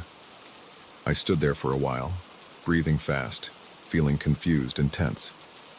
I decided it was just my imagination. I went back to bed but struggled to sleep. The third night, I braced myself before going to bed. I did not know what to expect. I closed my bedroom door and tried to focus on something else. But again, in the early hours, I woke up. The sound was intense. It felt like a heavy pressure behind my ears. I got up, turned on the lights in the hallway, and opened the door to the living room. As I approached the clock, I felt a chill on my arms. I heard a faint hum, like static. I looked at the clock's face. This time I saw silhouettes of people. They were translucent, and they stood in a strange room I did not recognize. They wore plain clothes. They stared at me. Their eyes did not blink. I tried to speak, but my voice came out weak. I just managed to say, "What the hell?" They lifted their arms and pointed at me. Their mouths moved, but I heard no words. I backed away slowly. The back of my neck was damp with sweat. I felt my stomach clench. I turned around and went to the kitchen. I ran some water and washed my face. When I looked back into the living room, I saw only darkness and the outline of the clock on the wall. The next day, I tried to ignore it. I had work to do. I tried to focus on normal things, but I found myself glancing at the clock now and then. During the day, it looked ordinary. No strange images, no sounds. Just an old clock without hands. I considered taking it off the wall and throwing it away, but it felt heavy and awkward. I did not feel strong enough to carry it out by myself. Also, I hesitated for some reason. I felt like I needed to understand what was happening. That evening, I covered the clock with a thick blanket. I pressed it against the wall with a few nails and tape. It looked ridiculous, but I hoped it would block out any light or sound. I went to bed early, feeling uneasy. Around 2 or 3 in the morning, I woke up again. The sound was even clearer now. It felt like something pressing against the inside of my head. I got up, feeling irritated and scared. I stumbled into the living room. The blanket was still there, covering the clock. The sound did not come from outside, it came from inside my own skull. I felt a buzzing sensation behind my eyes. I pulled the blanket off. The clock's glass surface was shining with a dull light. I saw the strange room again. This time I saw a couch floating near the ceiling. I saw small objects drifting around. I could not identify them. The translucent people appeared again. They made slow gestures as if they were pushing against something invisible. I reached out and touched the glass. It felt cold. The people in the reflection turned their heads toward me again. They moved closer, their faces filling the glass surface. I stepped back and bumped into my coffee table. I felt my heart racing, my hands trembling. I could smell my own sweat. My mouth felt dry. I paced around the room, not knowing what to do. After a few minutes, the images faded. The light in the clock disappeared. I grabbed the blanket and tried to cover it again. My hands shook and I tore the tape. I cursed under my breath and finally managed to cover it. I went to the bathroom and sat on the floor, breathing heavily. The following day, I decided to move the clock. I took it off the wall. It was heavy. The wood felt rough in my hands. I dragged a chair over and slowly lowered it to the floor. I carried it down the hallway to a small storage room near my apartment's entry door. I leaned it against the wall, facing away from me. I closed the door and went back to the living room. I tried to relax and watch TV. I forced myself to stay awake until I was very tired. I fell asleep on the couch. I woke up to the sound again. This time I heard it coming through the walls. I sat up on the couch, feeling stiff. The clock was not in the room, but I heard the noise anyway. I turned on the lights and walked to the storage room. I opened the door. The clock was exactly where I had left it. The surface of the glass faced the wall. I stood there, holding my breath. I waited to see if I heard anything else. I placed my ear against the storage room door. I heard a low hum. I stepped into the room and turned the clock around just to check. Its glass was dark. Nothing appeared inside.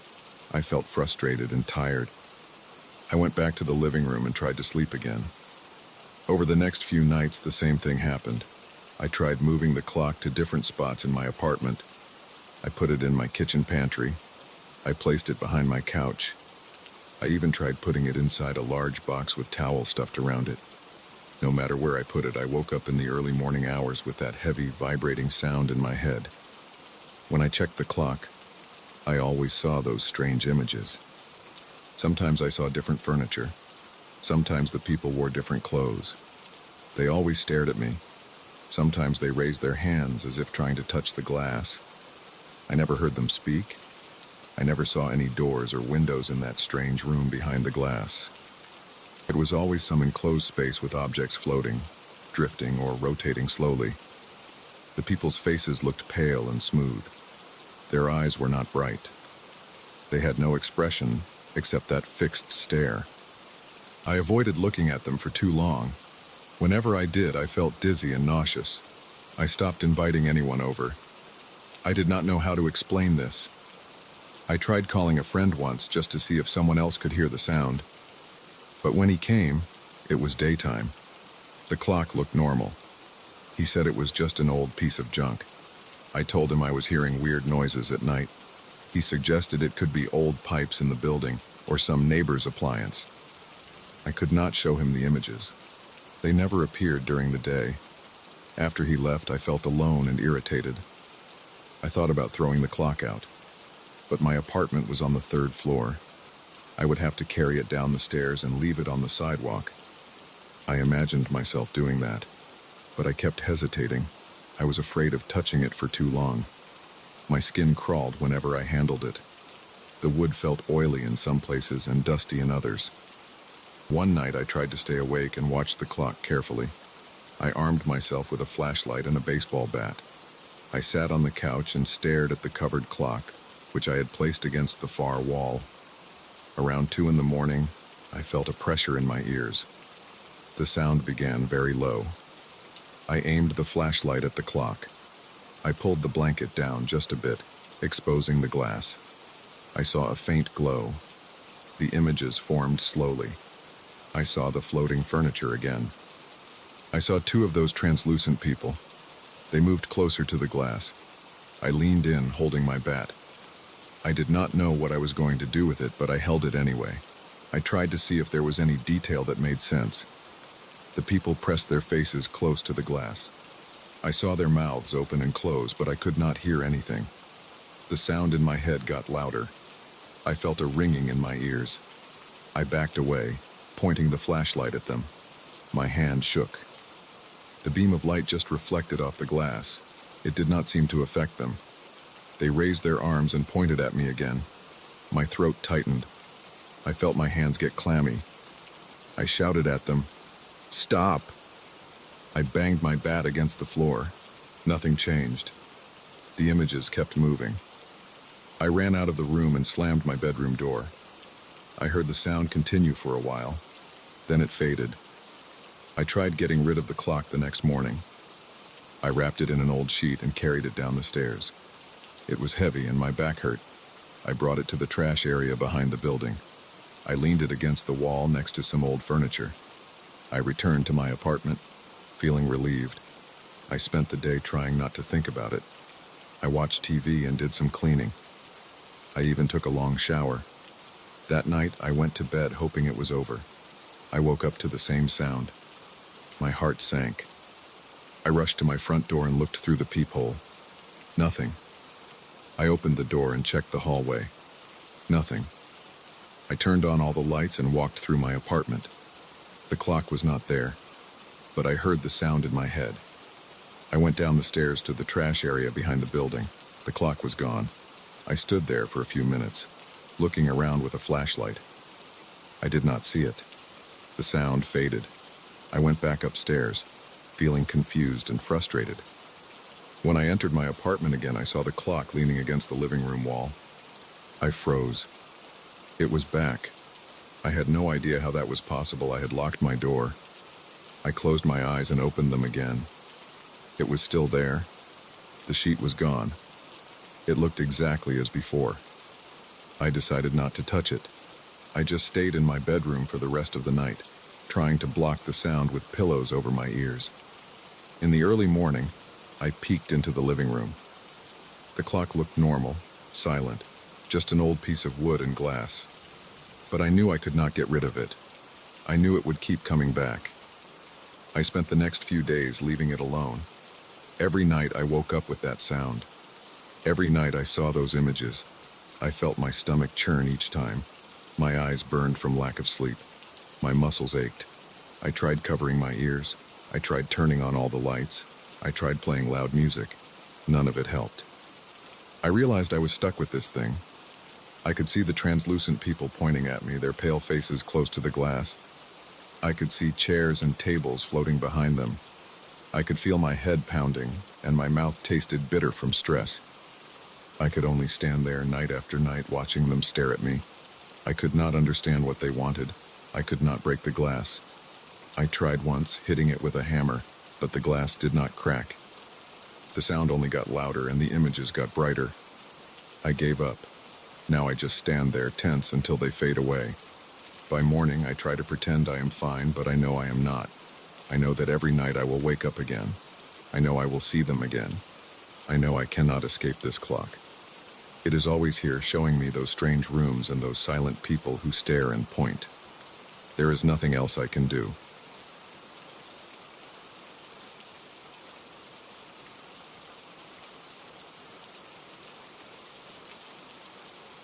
I remember the night I first saw the painting. It was 2 weeks ago. After closing hours at the small museum where I work as a curator, I had just finished locking up the main gallery and was sitting alone in my office on the second floor. That was when a delivery guy left a large wrapped frame at the front desk. He didn't say who sent it. He just said it was for me. I signed for it, brought it upstairs, and pulled off the brown paper. I saw a portrait of a man wearing a simple black coat and looking straight ahead with a blank expression. His eyes were completely white. No pupils, no iris, just white. I tried to find a signature, but there wasn't one. The style looked old, but I couldn't place it. The canvas felt dry and smelled like old varnish. I decided to put it on my office wall for the night and figure out what to do with it in the morning. I hung it on a nail above my desk. It was a bit crooked at first, so I straightened it. The man's face still looked lifeless. I stared at him for a bit. The white eyes were off-putting, but I've seen odd paintings before, so I didn't think too much of it. The rest of the night was calm. I read some documents, replied to a few emails, and made a list of objects for the next exhibit. I went home late, around midnight, locked the office door, and left the painting there. I slept fine that night. The next day I examined the painting under better light. I brought in a magnifier to look for brush strokes, anything that could identify the style. I noticed that the skin tone of the painted figure was slightly uneven, like it had been touched up over time. The coat looked plain. The background was dark and empty. Nothing stood out except the eyes. I leaned close to the canvas. The eyes weren't painted in a typical way. They had no lines or shading, just a flat, uniform whiteness. I tried to see if maybe they had faded, if once there had been pupils that time had erased, but I couldn't tell. I stepped back and sat at my desk. I decided to keep it aside until I could show it to a specialist or find a record of it in the museum archives. I went on with my day, dealt with other issues, met some visitors, supervised a cleaning crew, and had a late lunch in the tiny break room upstairs. That evening, after everyone left, I stayed late again. The museum had been quiet. I wanted to finish some paperwork. I had the painting right behind me. Around 9 p.m., I turned off the main ceiling light and used only my desk lamp. The painting sat in the dimness. I could see its frame and that face behind me if I glanced over my shoulder. At one point, while reviewing a thick stack of old letters, I thought I heard a soft creak. I figured it was the old wood floor settling. This building is old, and it's not unusual. A few minutes later, I felt an odd sensation. The hairs on my neck stood up. I turned to look at the painting. It seemed slightly tilted to the left, like it had moved. I knew I had hung it straight. I stood up, walked over, and adjusted it. The frame felt solid. The nail was stable. I sat back down and tried to ignore it. I worked for another hour without interruptions. Around 10:30 p.m., I stretched and rubbed my eyes. I leaned back in my chair and looked at the painting again. This time, I noticed something strange. The figure's head looked turned a bit more toward me, as if the shoulders had shifted. I stood up again and stared at it closely. The head angle looked different from when I first hung it. The figure's chin seemed a bit higher, and the angle of the left shoulder seemed off. I ran my hand along the frame, checked if something behind the canvas caused any swelling. Nothing. I felt a chill in my stomach. It didn't make sense. I turned on the overhead light to see better. The painting appeared normal. The man's face looked the same as before, blank white eyes, simple features. I turned the lights back off to see if it changed under dim light. Nothing. It looked fine. I decided I was just tired and that my eyes were playing tricks on me. I went to the bathroom to splash water on my face. When I came back, the painting looked exactly the same. I sat down, tried to focus on my work, and eventually went home. The next day, I asked my assistant if she knew anything about the painting. She had no idea. I asked the front desk staff if they recognized the delivery guy. No one had a clue. The museum receives gifts sometimes, but usually with a letter or some reference. This one came out of nowhere. I spent most of the day going through the archives. Nothing matched the description. I searched online with generic terms. Too many random results came up. I set it aside for later. That night I stayed again, determined to finish a report. The painting still hung behind my desk. I tried not to think about it. Around 11 p.m., I got the feeling that something in the room wasn't right. I turned around and saw that the painting looked slightly closer to the right edge of the wall than before. I knew I hadn't moved it. I approached it slowly. My heartbeat felt heavier. I touched the frame. It didn't budge easily. The nail was firmly in place. I pulled slightly. It resisted. I stepped back and frowned. The painting shouldn't move on its own. There was no draft. The windows were closed. The museum's climate control is stable. I turned on the light again. I noticed something else. The eyes seemed to follow me. When I moved to the left side of the room, the white eyes seemed angled that way. When I moved to the right, they shifted. It was subtle, but it was there. I felt sweat on my forehead. My hands were cold. I took a deep breath and told myself I was imagining things. I got closer, put my face right up to the glass frame. The brush marks were visible. The eyes were just paint. They had no depth. I stepped back, turned around, and walked toward the door. Something made me look at the reflection in the glass. I could see my reflection. Behind me, I saw the vague outline of another figure. It stood close to my shoulder. I spun around, but nothing was there. My chest felt tight. I looked back at the glass. My reflection was normal now. No one else appeared behind me. I decided I had worked enough and left. I locked the office and went home. I tried to sleep, but I kept seeing those white eyes in my mind. The next morning, I opened the office. The painting was still there in the correct spot, facing forward. Sunlight came through the window. Nothing unusual. I told myself that maybe I had imagined the figure in the reflection. Maybe I was overworked.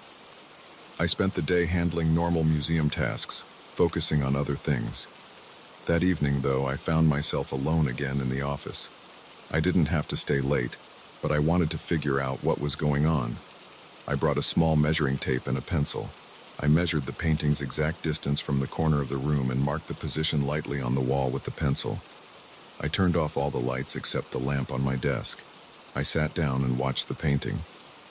After about an hour, I looked up and saw it appeared to be about half an inch off from my pencil mark. I stood up and checked the measurement. It was definitely different. I felt my heart pounding. This was not in my head. Something was moving it. I grabbed the frame and tried to shift it, but it wouldn't move easily. To get it off alignment, I had to apply some force. The nail was solid. It made no sense. I stepped back and looked at the painting. The man's white eyes stared forward. I turned on my phone camera and recorded a short video. Just a few seconds of the painting.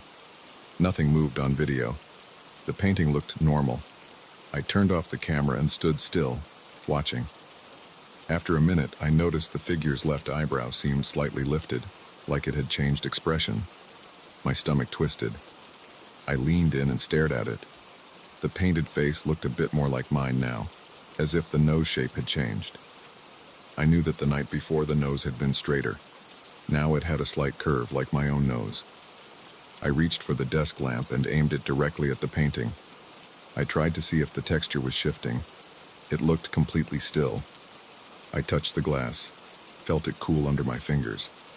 I knocked on the frame. Solid wood. Behind me, the silence felt heavier. The air felt thick. I turned around fast and checked the reflection in the glass again. This time I saw that strange figure next to me again, closer now. It was a person-shaped blur, standing at my shoulder height, head slightly tilted. I whipped around to face the room. Nothing. I looked back at the reflection and saw only my own face, pale and sweating. I decided I had to remove the painting. I took it off the nail and placed it facing the wall. I set it on the floor, frame against the plaster, so it couldn't watch me. I sat down at my desk and tried to calm down. After a few minutes, I heard a scraping sound. I looked up. The painting had shifted on the floor. It tilted slightly away from the wall, as if pulled from behind. I jumped up, grabbed the painting, and set it flat on the floor, facing upward.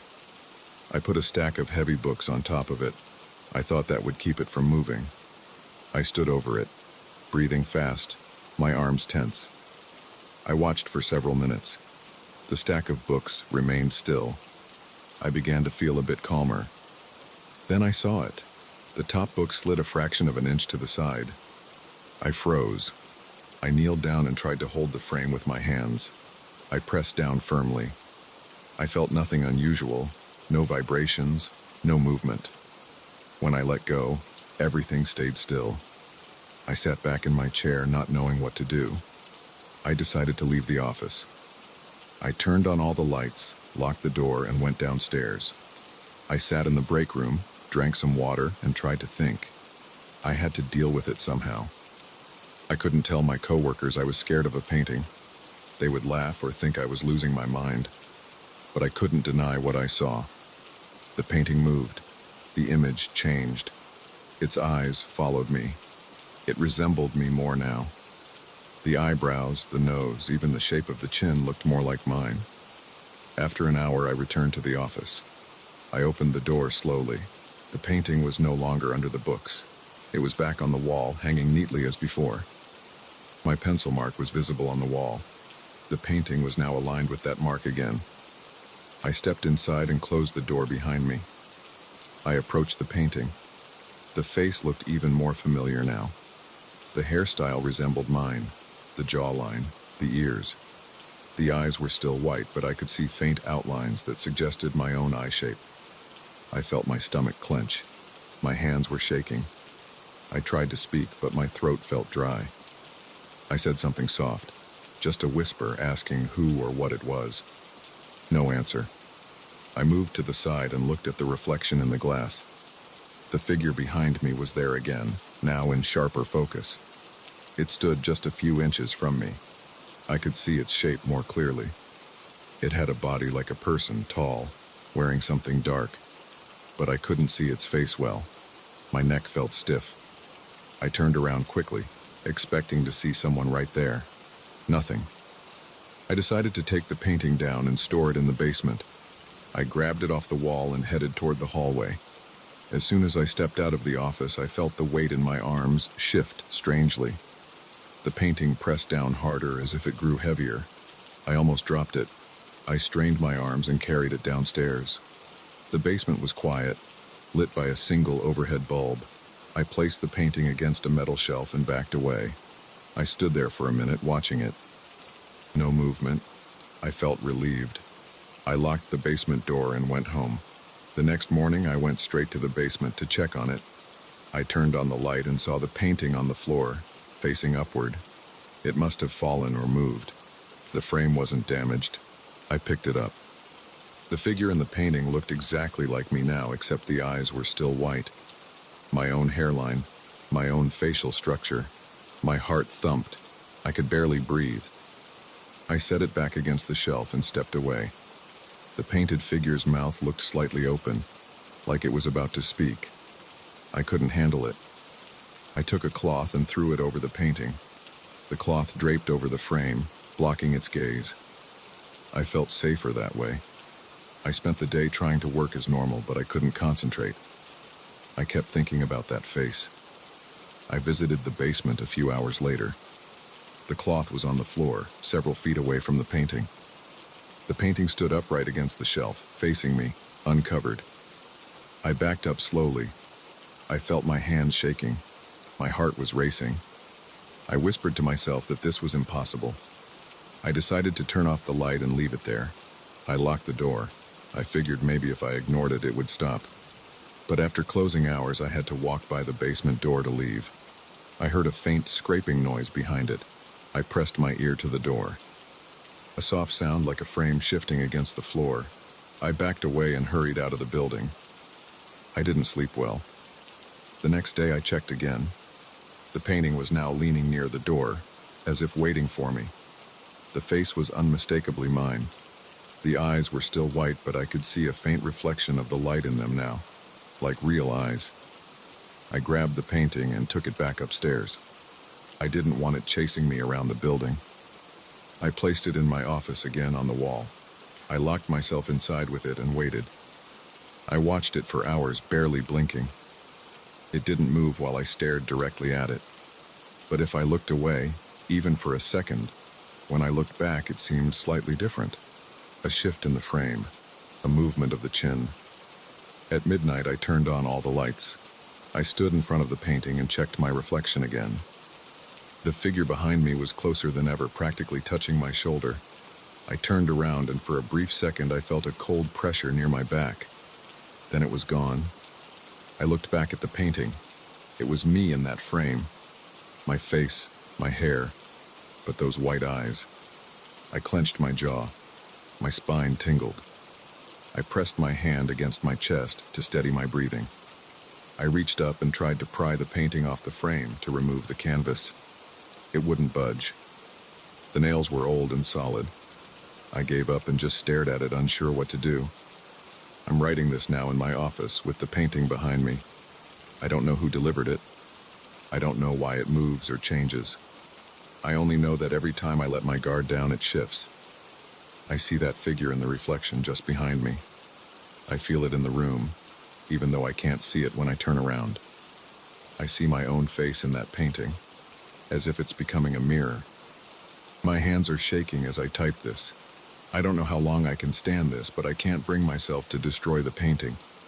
I just sit here, waiting for the next time it shifts, and wondering if someday I'll turn around and find someone standing right there, looking exactly like me with white eyes and no explanation.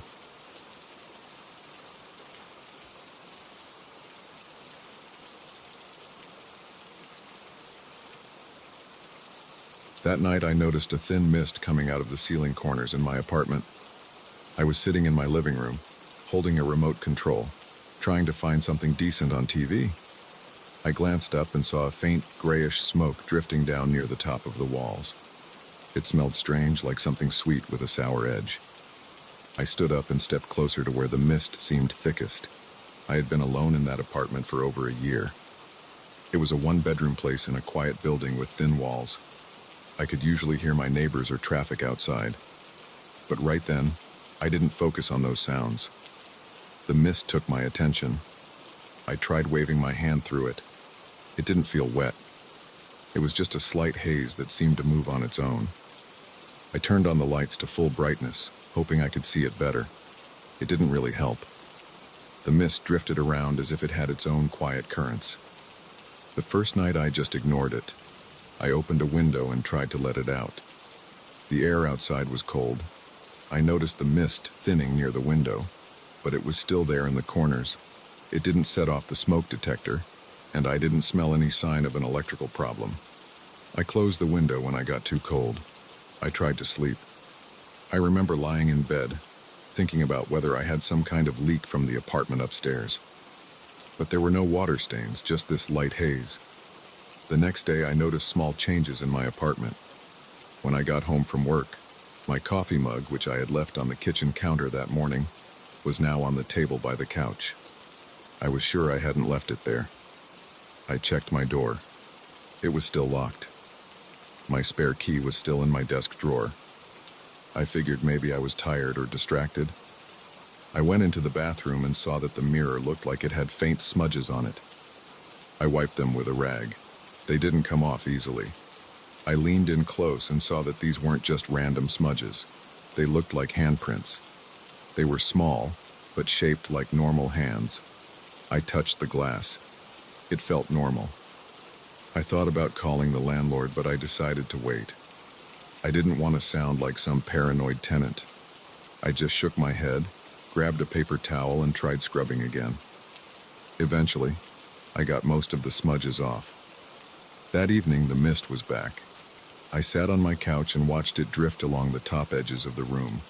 My TV was on mute. I stared at the mist. It was hard to see if it had any shape, but at one point it seemed to form a sort of outline, like a head and shoulders, but it wasn't stable. It shifted and broke apart after a few seconds. The smell was stronger that night. I could taste it in my mouth, making me swallow more often. I tried talking out loud. I said, "Who's there?" I felt stupid saying it, but I did it anyway. I listened and waited. I only heard a soft wheezing sound, maybe just my own breathing. I stood up and walked around, checking each corner, seeing if there was some gap in the walls. I didn't find anything. I remember sitting back down and feeling uneasy. My pulse was faster than normal. My palms were damp. I ran my hands over the fabric of the couch to dry them. I tried not to think about it too much. I turned the TV sound back on and watched some random show until I got tired and went to bed. In the morning, I noticed that the shoes I had left by the door were now facing the wrong way. Instead of facing out, they faced in. I hadn't done that. I checked my bathroom mirror again. More faint prints were there, scattered around, like someone had pressed their hands against the glass while it was steamed up. I had taken a shower the night before, and I remembered the mirror being foggy, but I never touched it with my hands. I always used a towel. I tried to think logically. Maybe the moisture had settled in strange patterns. I tried to clean the mirror again. The smudges faded, but never fully disappeared. I decided to ignore it and get ready for work. Later that night, around 10 or 11, the doorbell rang. I was sitting in my living room again, trying to read emails on my phone. The sound made me jump. I went to the door and looked through the peephole. No one was there. I opened the door and checked the hallway. It was empty and silent. I closed the door and locked it again. 10 minutes later, it rang again. I rushed to the door this time, hoping to catch whoever was messing with me. I yanked it open. The hallway was still empty. I walked a few steps out and looked around. Nothing. I listened carefully. Just the hum of the building's lights. I went back inside and closed the door, making sure to secure the chain lock.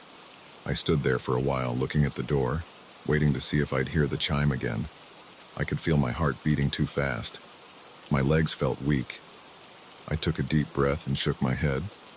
After a few minutes, I walked back to the couch and sat down. I tried talking to the mist again. I said, "What do you want?" I waited, straining my ears. For a few seconds, I heard nothing except my own breathing and the faint hum of the refrigerator in the kitchen. Then I heard something that sounded like a muffled laugh. It was quiet and short, like someone holding back a chuckle. I stood up. My head felt light. I said, "Hey, who are you?" I got no response. The mist was there, shifting along the ceiling line. My eyes watered a bit because the smell got stronger. I coughed and waved my hand in front of my face. I tried to open the window again, let in some fresh air. The outside traffic was making distant noise. I hoped the fresh air would clear my head. Over the next few days, the activity got worse. I found random items moved around when I got home. A fork that I'd left in the sink turned up in my bedroom. My TV remote ended up in the bathroom sink. I started leaving everything in very specific spots so I would know if something had changed. Each day I found more evidence that something was messing with me. I stopped sleeping well. I would lie awake listening for the doorbell or the sound of something being moved. I thought about calling the police, but what would I tell them? That there was a strange mist in my apartment and items were moving on their own? They would think I was insane. I tried calling a friend once just to chat and maybe get my mind off it. While I was on the phone, I saw a kitchen cabinet door slowly open by itself. It made no sound at first. I stood there, phone in hand, watching it swing open. I told my friend I had to go and hung up. I tried pushing the mist away with a fan. I set up a small fan on top of a stool and aimed it at the corner of the living room. The mist spread out and thinned, but it always found its way back. I spent hours just sitting and watching it. I tried not to panic. My stomach felt sick sometimes. I lost my appetite. I ate less. My chest felt tight. I was always on edge. I started checking the locks on my door and windows every hour. Nothing seemed forced or broken. One evening, I decided to talk directly to whatever was causing this. I stood in the middle of my living room and spoke clearly. I said, "I know you're here. I want you to leave." I listened. I heard a quiet giggle, like the kind I heard before. I kept speaking. "I'm not leaving, so you can stop this."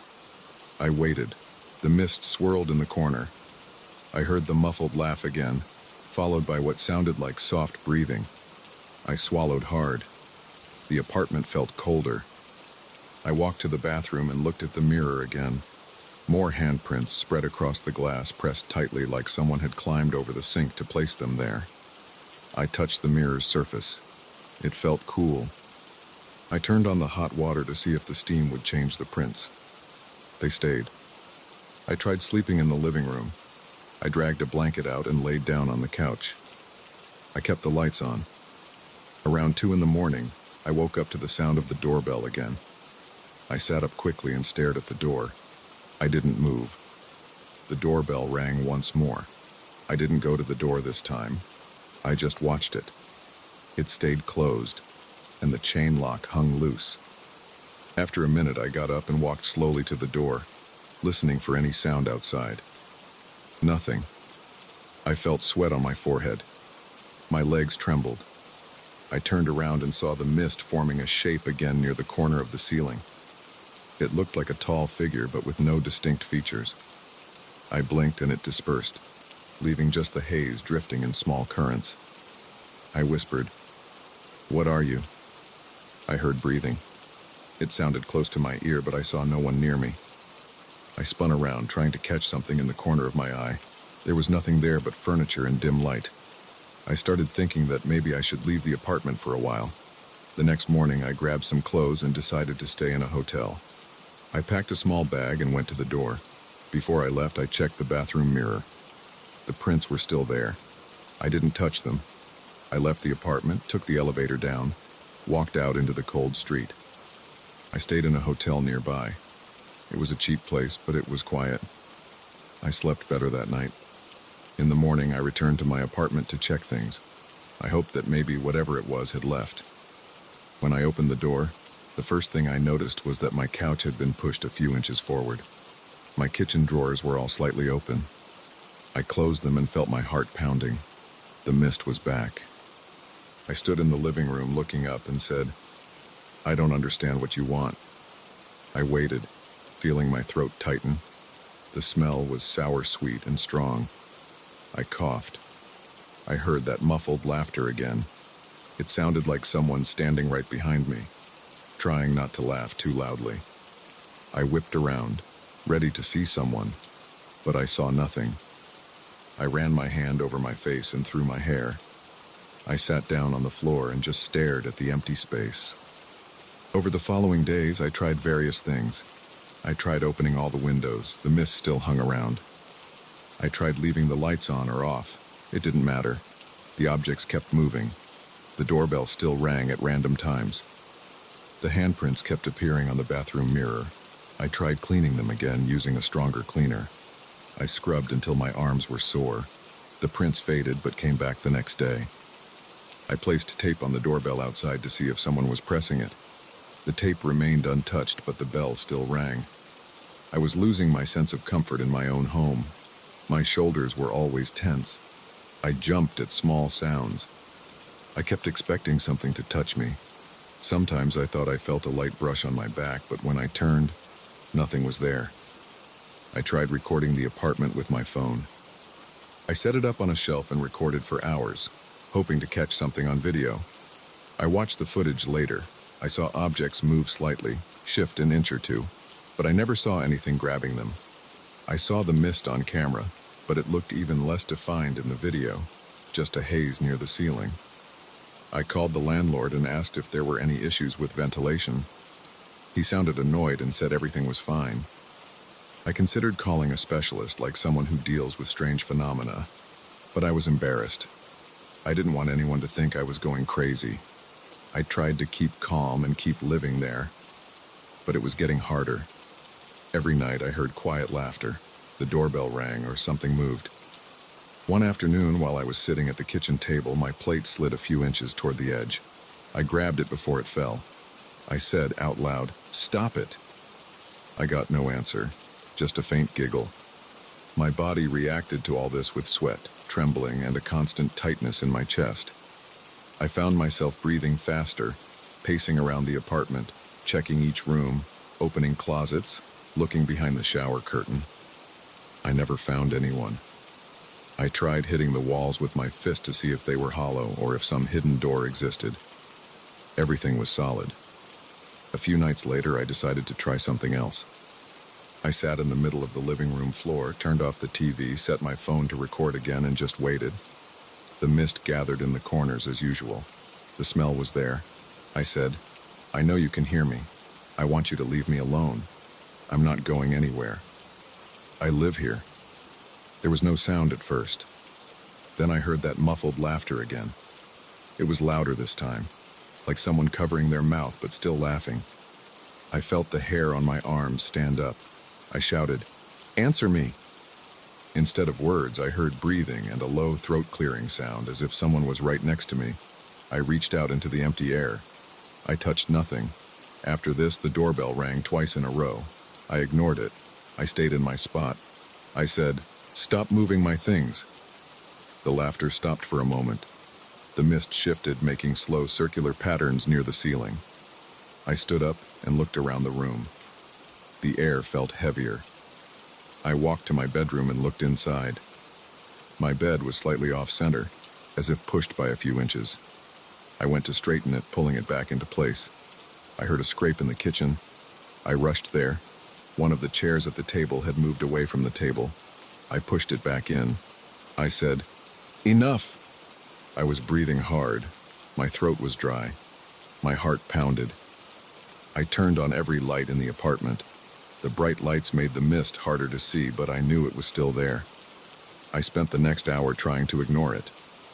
I ate a simple meal, tried to watch TV, and avoided talking to it. Occasionally, I would hear a faint giggle or the doorbell would ring once. The handprints on the bathroom mirror were back by the time I went to brush my teeth before bed. I cleaned them off again. They returned the next morning. I never got a clear explanation. I never heard a voice speak words, only laughter and breathing. I never saw a solid figure, only shapes in the mist. The handprints and the moving objects never stopped entirely. After a few weeks, I learned to live with it. I stopped reacting every time something moved. I stopped yelling at the mist. I tried to carry on with normal life. I kept the apartment cleaner, double-checked where I left my belongings, and kept a close eye on the bathroom mirror. The doorbell rang less often over time, but it never stopped completely. Sometimes late at night, when I was half asleep, I would hear that muffled laughter drifting through the apartment. I would feel my skin crawl, and I would pull my blanket tighter around me. I never told anyone else. I guess I just adapted. The mist never harmed me. It never destroyed anything. It only moved things, rang the bell, and left prints on the mirror. It kept laughing. I still don't know what it was. I just know it was there. I learned to live with it because I had nowhere else to go. I still smell that sour sweet odor sometimes, and I still see shapes in the corners at night. It's just the way things are now.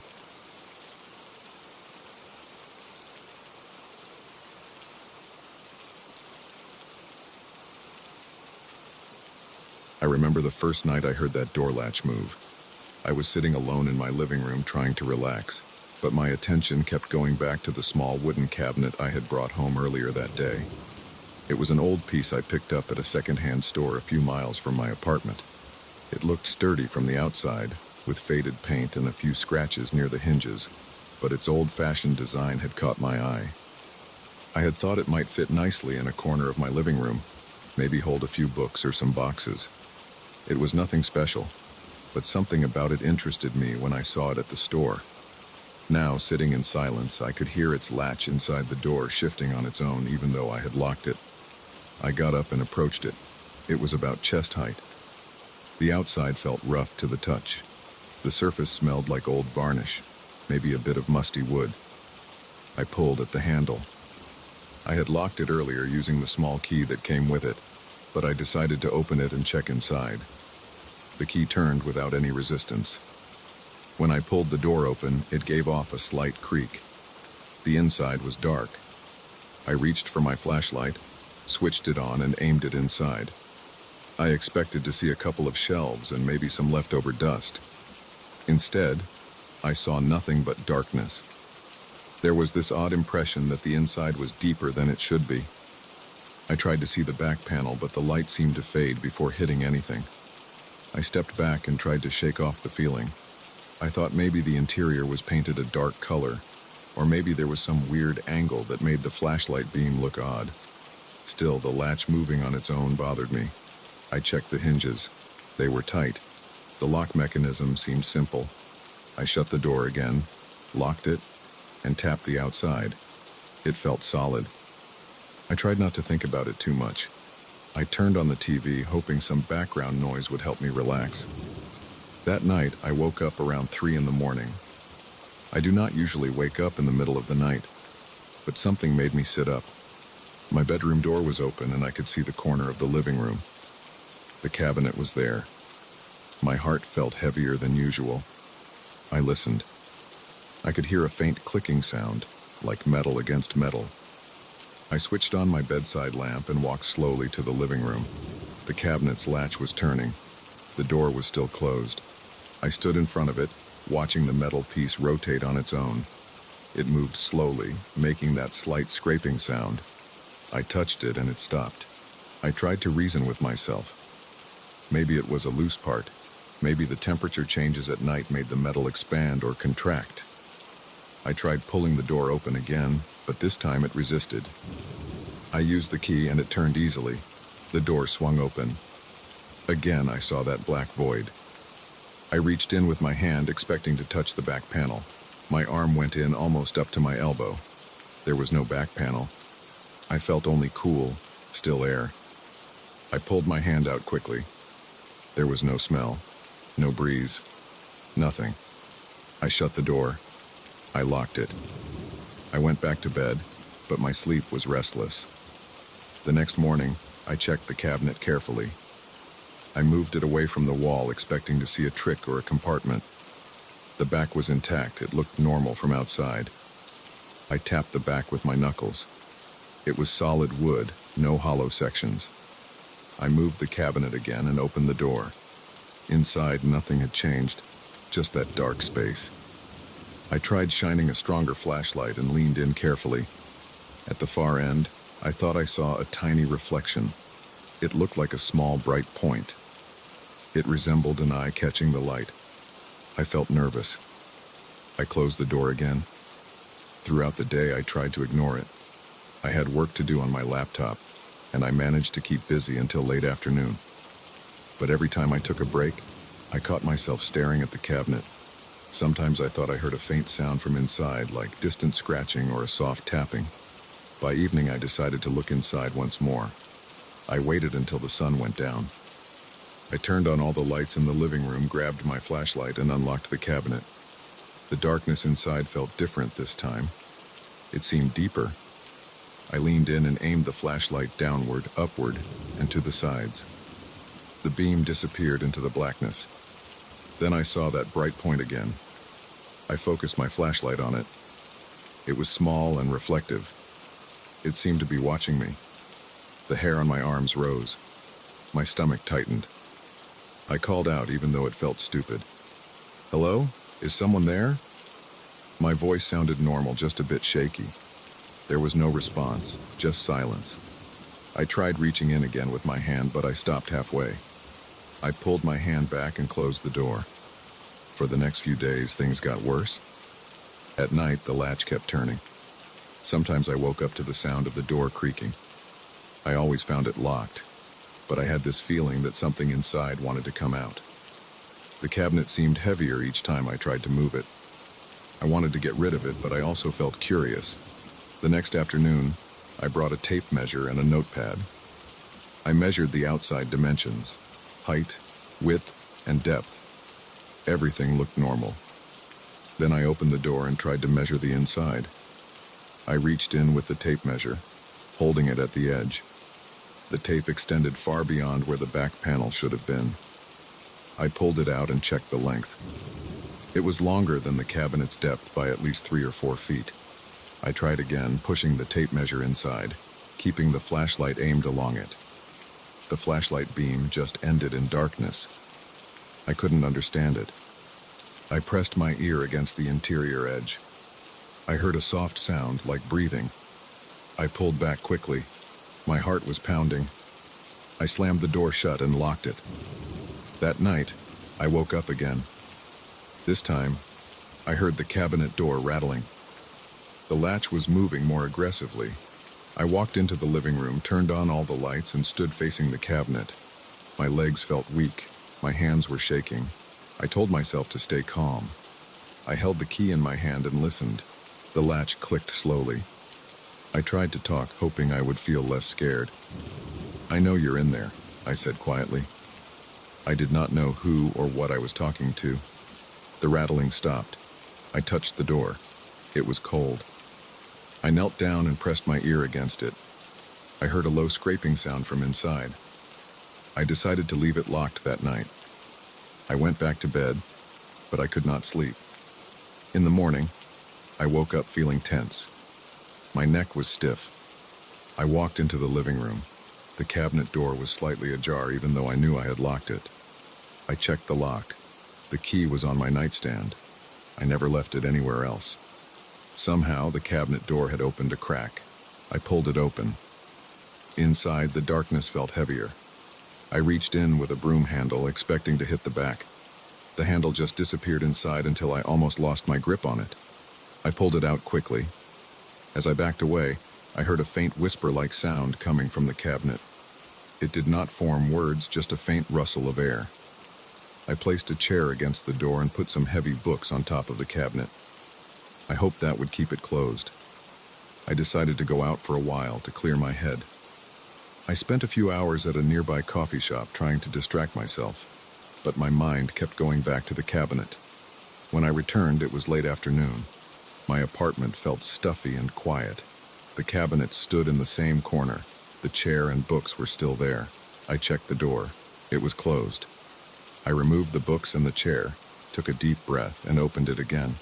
This time I shined my flashlight inside for a solid minute. I tried to hold the beam steady. I saw that reflective point again. It was larger now, or maybe closer. It reminded me of an animal's eye reflecting light at night, but I could see no shape, no outline, just that small, bright point. I whispered, "What do you want?" There was no answer, just a soft clicking sound. I closed the door and locked it. Over the next few days, the cabinet changed in subtle ways. The hinges looked newer. The wood on the inside edge felt smoother, as if it had been sanded overnight. The darkness inside seemed to push outward. Each time I opened the door, I sensed more space inside. At one point, I even tried to stick my head inside while holding the flashlight. When I did that, I felt a sudden rush of cold air. My eyes watered. I pulled back, hit my head on the cabinet's frame, and cursed out loud. I wiped my eyes and closed the door again. At night, I stopped sleeping well. Every sound made me jump. The cabinet door latch would click at random times. Sometimes I would stand in front of it for an hour, waiting to see if it would open by itself. It never did while I watched. But if I turned my back for a minute, I would hear a scraping sound. When I turned around, nothing had changed.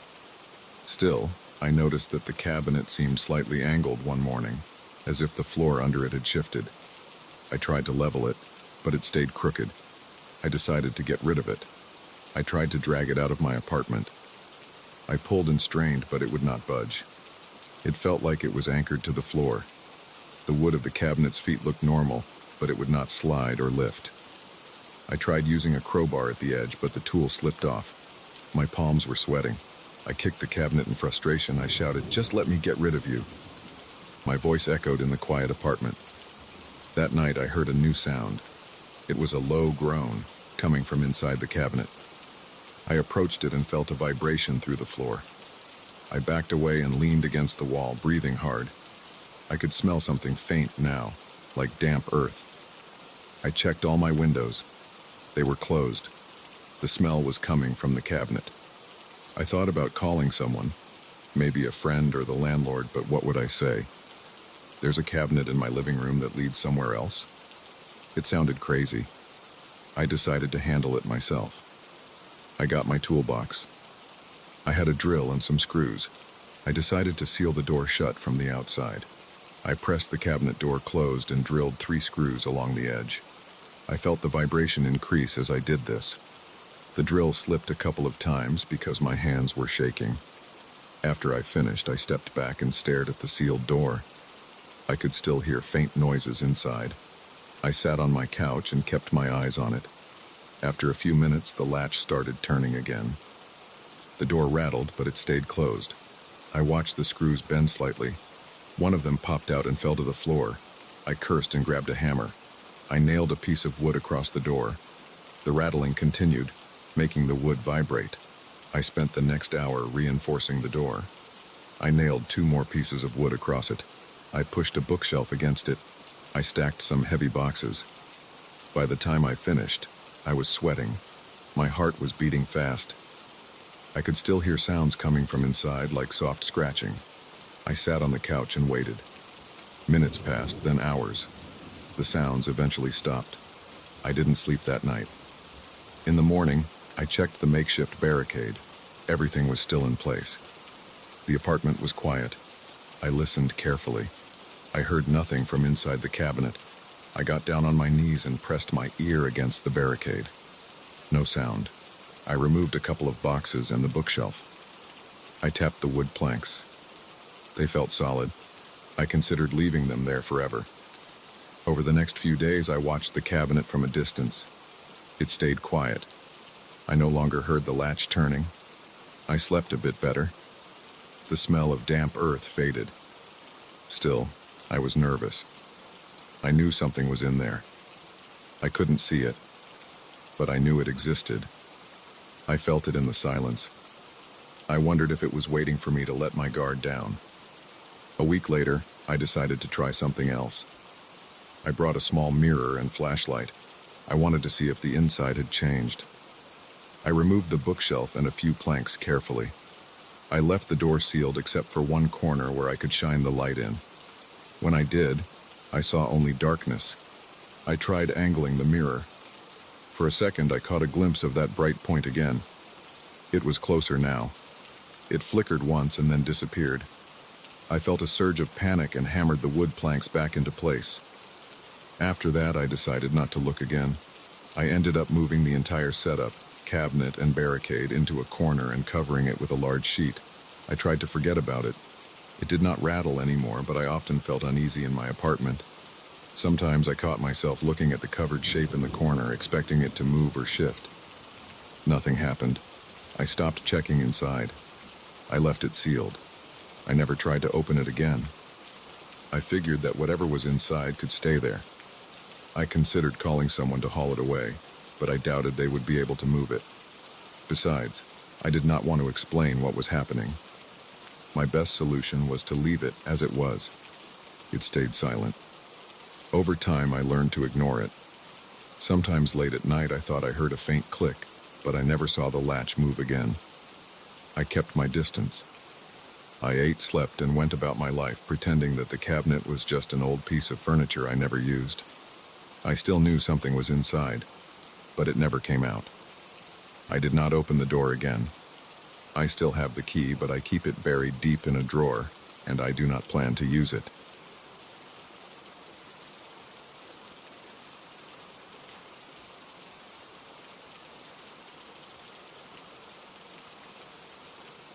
I remember the first time I noticed something wrong with my shadow.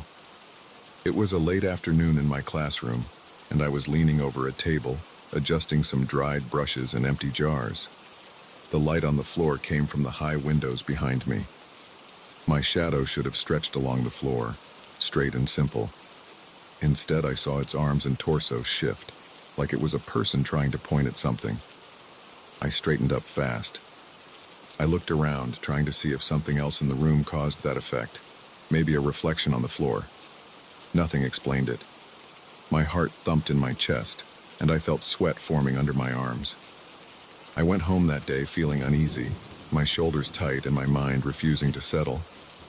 At home, I stood by the bathroom door with the light behind me and stared at my shadow on the tile floor. It looked normal at first. I moved my arm. It moved exactly the same. I did small tests, tilting my head, stepping sideways, but it followed me. After a few minutes of testing, I gave up and felt kind of stupid. I made dinner, a simple sandwich, and sat on the couch in front of the TV. The screen lit up the wall behind me, and I turned to look at my shadow once more. It was just me on the wall, nothing strange. I decided I had just imagined it at school. The next day, I taught my morning class as usual. I told my students to draw a pile of random objects placed in the center of the table. I circled the room, looking at their work. The classroom had that bright, natural light again. At one point, I leaned over a student's shoulder to check his drawing. I caught sight of my shadow on the floor. Its arms seemed longer, twisted slightly at the elbows. My heart rate went up right away. I stood up and pretended I had to go check something on my desk. While walking, I glanced down. My shadow's legs stretched too far behind me, like they belonged to someone taller. I tried walking faster, but the shape on the floor hesitated. It did not match my steps exactly. I felt a chill on my back. I cleared my throat and told everyone class was over early, claiming I didn't feel well. In the afternoon, I stayed in my empty classroom and watched the shadow as the sun moved. I tried tapping my foot. The shadow's foot tapped, but a split second slower.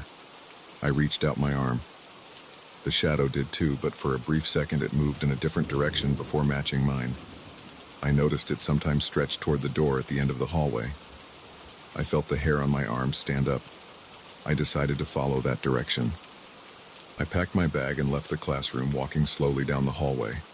I looked behind me. My shadow on the floor under the hallway lights looked strange, as if trying to point toward a closed door that led to a storage room. I stopped in front of that door. It was locked. I tried the handle and then gave up. I did not have permission to open these storage spaces. They were managed by the staff. I left the building feeling a tightness in my stomach. That night at home, I could not relax. I sat in my kitchen with only one light on. My shadow fell across the floor and partially up the wall. I kept my eyes on it. At one point, my phone buzzed, and I looked down for just a second. When I looked up, my shadow was gone. I jerked upright, heart pounding. There was light in the room, so I should have a shadow. I turned around, trying to see if I had simply lost track of it. It was not behind me, not on the floor. I flicked on another light, and there it was on the far wall by the door to my bedroom. I stared hard at it. It did not move, but I felt something strange, like it was waiting for me to follow. I took a step and it slid along the wall into my bedroom, disappearing behind the doorframe. My breathing got heavier. I opened the door and stepped inside, turning on the lights. The room was empty. My shadow reappeared on the floor behind me, as if I had never lost it. I stood there shaking. I had no idea what was happening. I tried to ignore it for a few days. I focused on my work. I avoided looking at the floor in the classroom. I kept lights off at home whenever possible. But one evening, as I was reading some papers at my desk, I noticed something on the wall. My shadow was on the move again, sliding along the corridor outside my home office. I could see it through the open door, cast by a lamp in the living room. It stretched along the hallway, reaching the door to my small storage room. The handle there rattled like someone was trying to open it. I could not see anyone in the hall. I walked slowly, holding my breath. The handle stopped rattling and my shadow appeared flat on the floor by my feet. My knees felt weak. I pushed the door open. Inside that storage room, nothing seemed out of place. Cardboard boxes, an old suitcase, some rolled-up canvases. I switched on the light. My shadow stayed still. I searched through the boxes. I found old painting tools, some leftover fabrics, a few frames. Nothing unusual. I backed out and closed the door. My shadow followed me back to the office without any sign of disturbance. But I could not sleep that night. I lay awake, my heart thumping whenever I remembered the handle moving on its own. The following night, it got worse. I had trouble focusing on anything. I tried to sit quietly on my couch with a dim table lamp on. I saw my shadow on the floor, normal at first. Then, without any warning, it stretched up the wall and into the kitchen. I jumped up. The kitchen was dark. I could see its faint shape on the white tiles, as if it tried to push open a cabinet door. I rushed over and switched on the kitchen lights. The shadow shot back behind me and became normal again. I opened that cabinet. It held glasses, plates, and old mugs. I closed it, breathing fast. My forehead felt hot and my palms were damp. I left all the lights on and walked from room to room, watching carefully. Several times I caught the shadow drifting ahead of me, disappearing around corners as if checking other rooms. Each time I turned on the lights, I found nothing strange. I eventually sat on my bed, too tired to stand. My shadow was beside me, quiet. I stayed awake until morning. I started following it more deliberately. Whenever I saw the shadow stretch or point, I tried to go where it indicated. At school, I followed it down hallways to locked doors and empty storage spaces. In my apartment building, it guided me to the basement one afternoon. I stood there in the dim light, looking around at old junk and cleaning supplies. My shadow stretched across the concrete floor and stopped near a large locked cabinet. I tried to open it, but it was secured. I only managed to confirm it was full of random materials. I returned upstairs. Later that night, the shadow tried to show me a corner behind my TV stand. I pulled the TV away from the wall. I found nothing but dust and a loose cable. I felt frustration building up. My stomach cramped. I breathed through my nose and tried to calm myself. I thought about seeing a doctor or telling someone, but who would believe me? One evening, I was in the school after hours grading some sketches. I had the overhead lights off and only a desk lamp on. The shadow appeared on the far wall, not attached to me in the normal way. It stretched upward and seemed to point toward the corridor outside. I walked quietly, my shoes squeaking on the floor.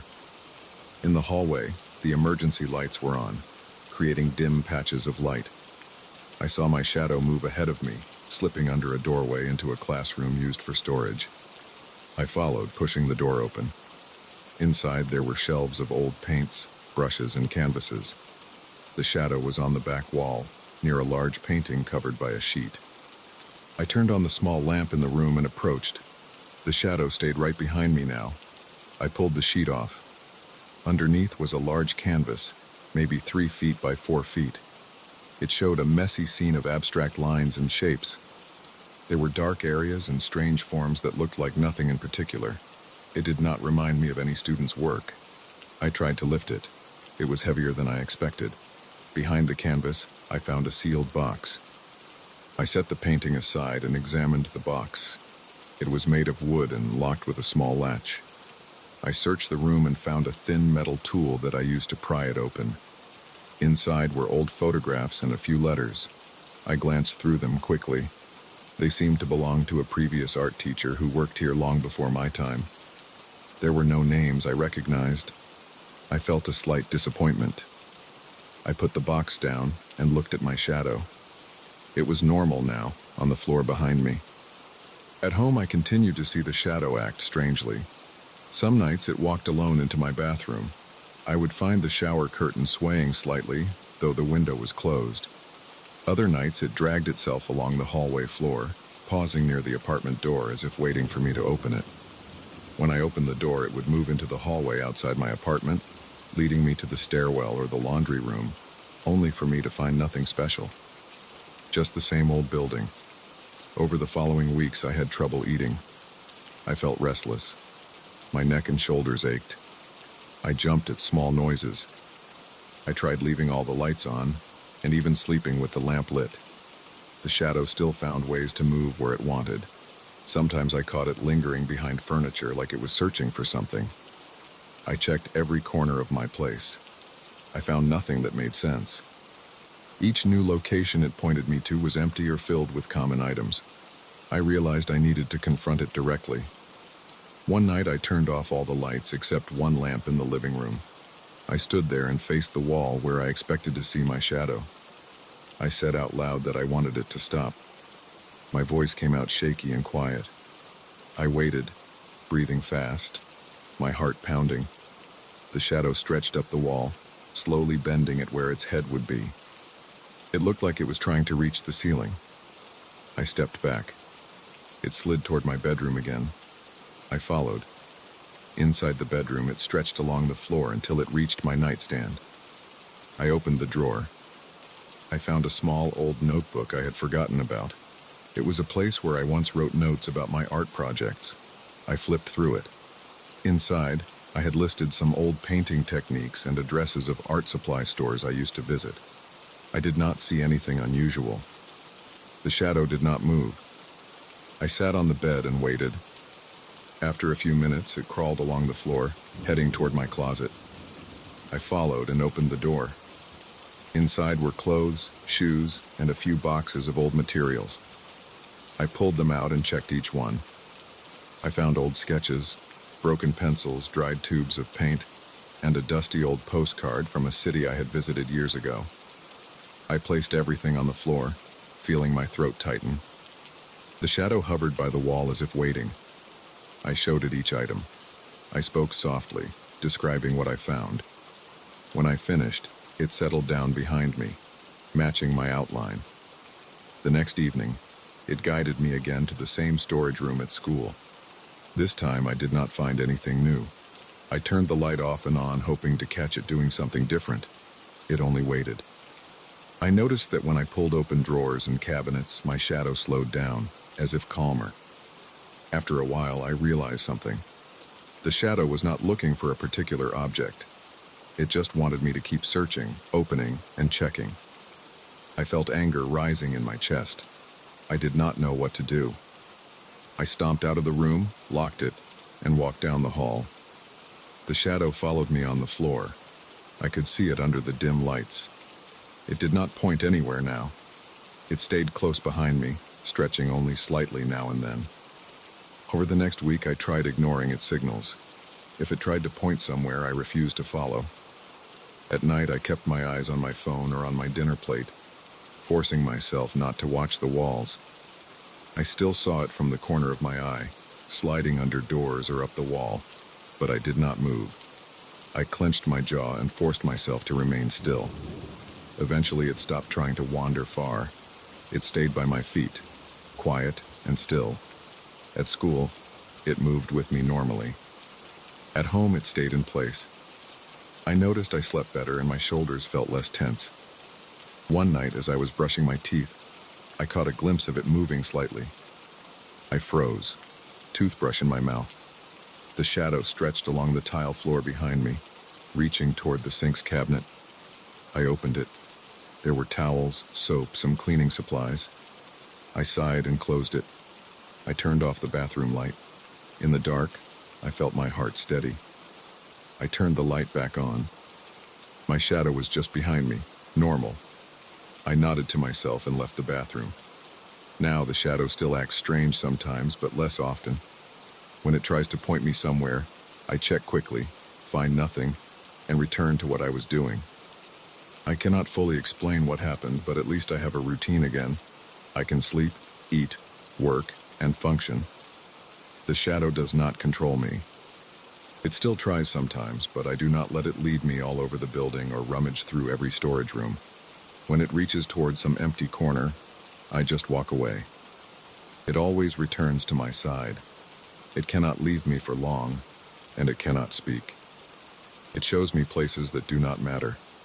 I stand my ground, breathe normally, and get on with my day.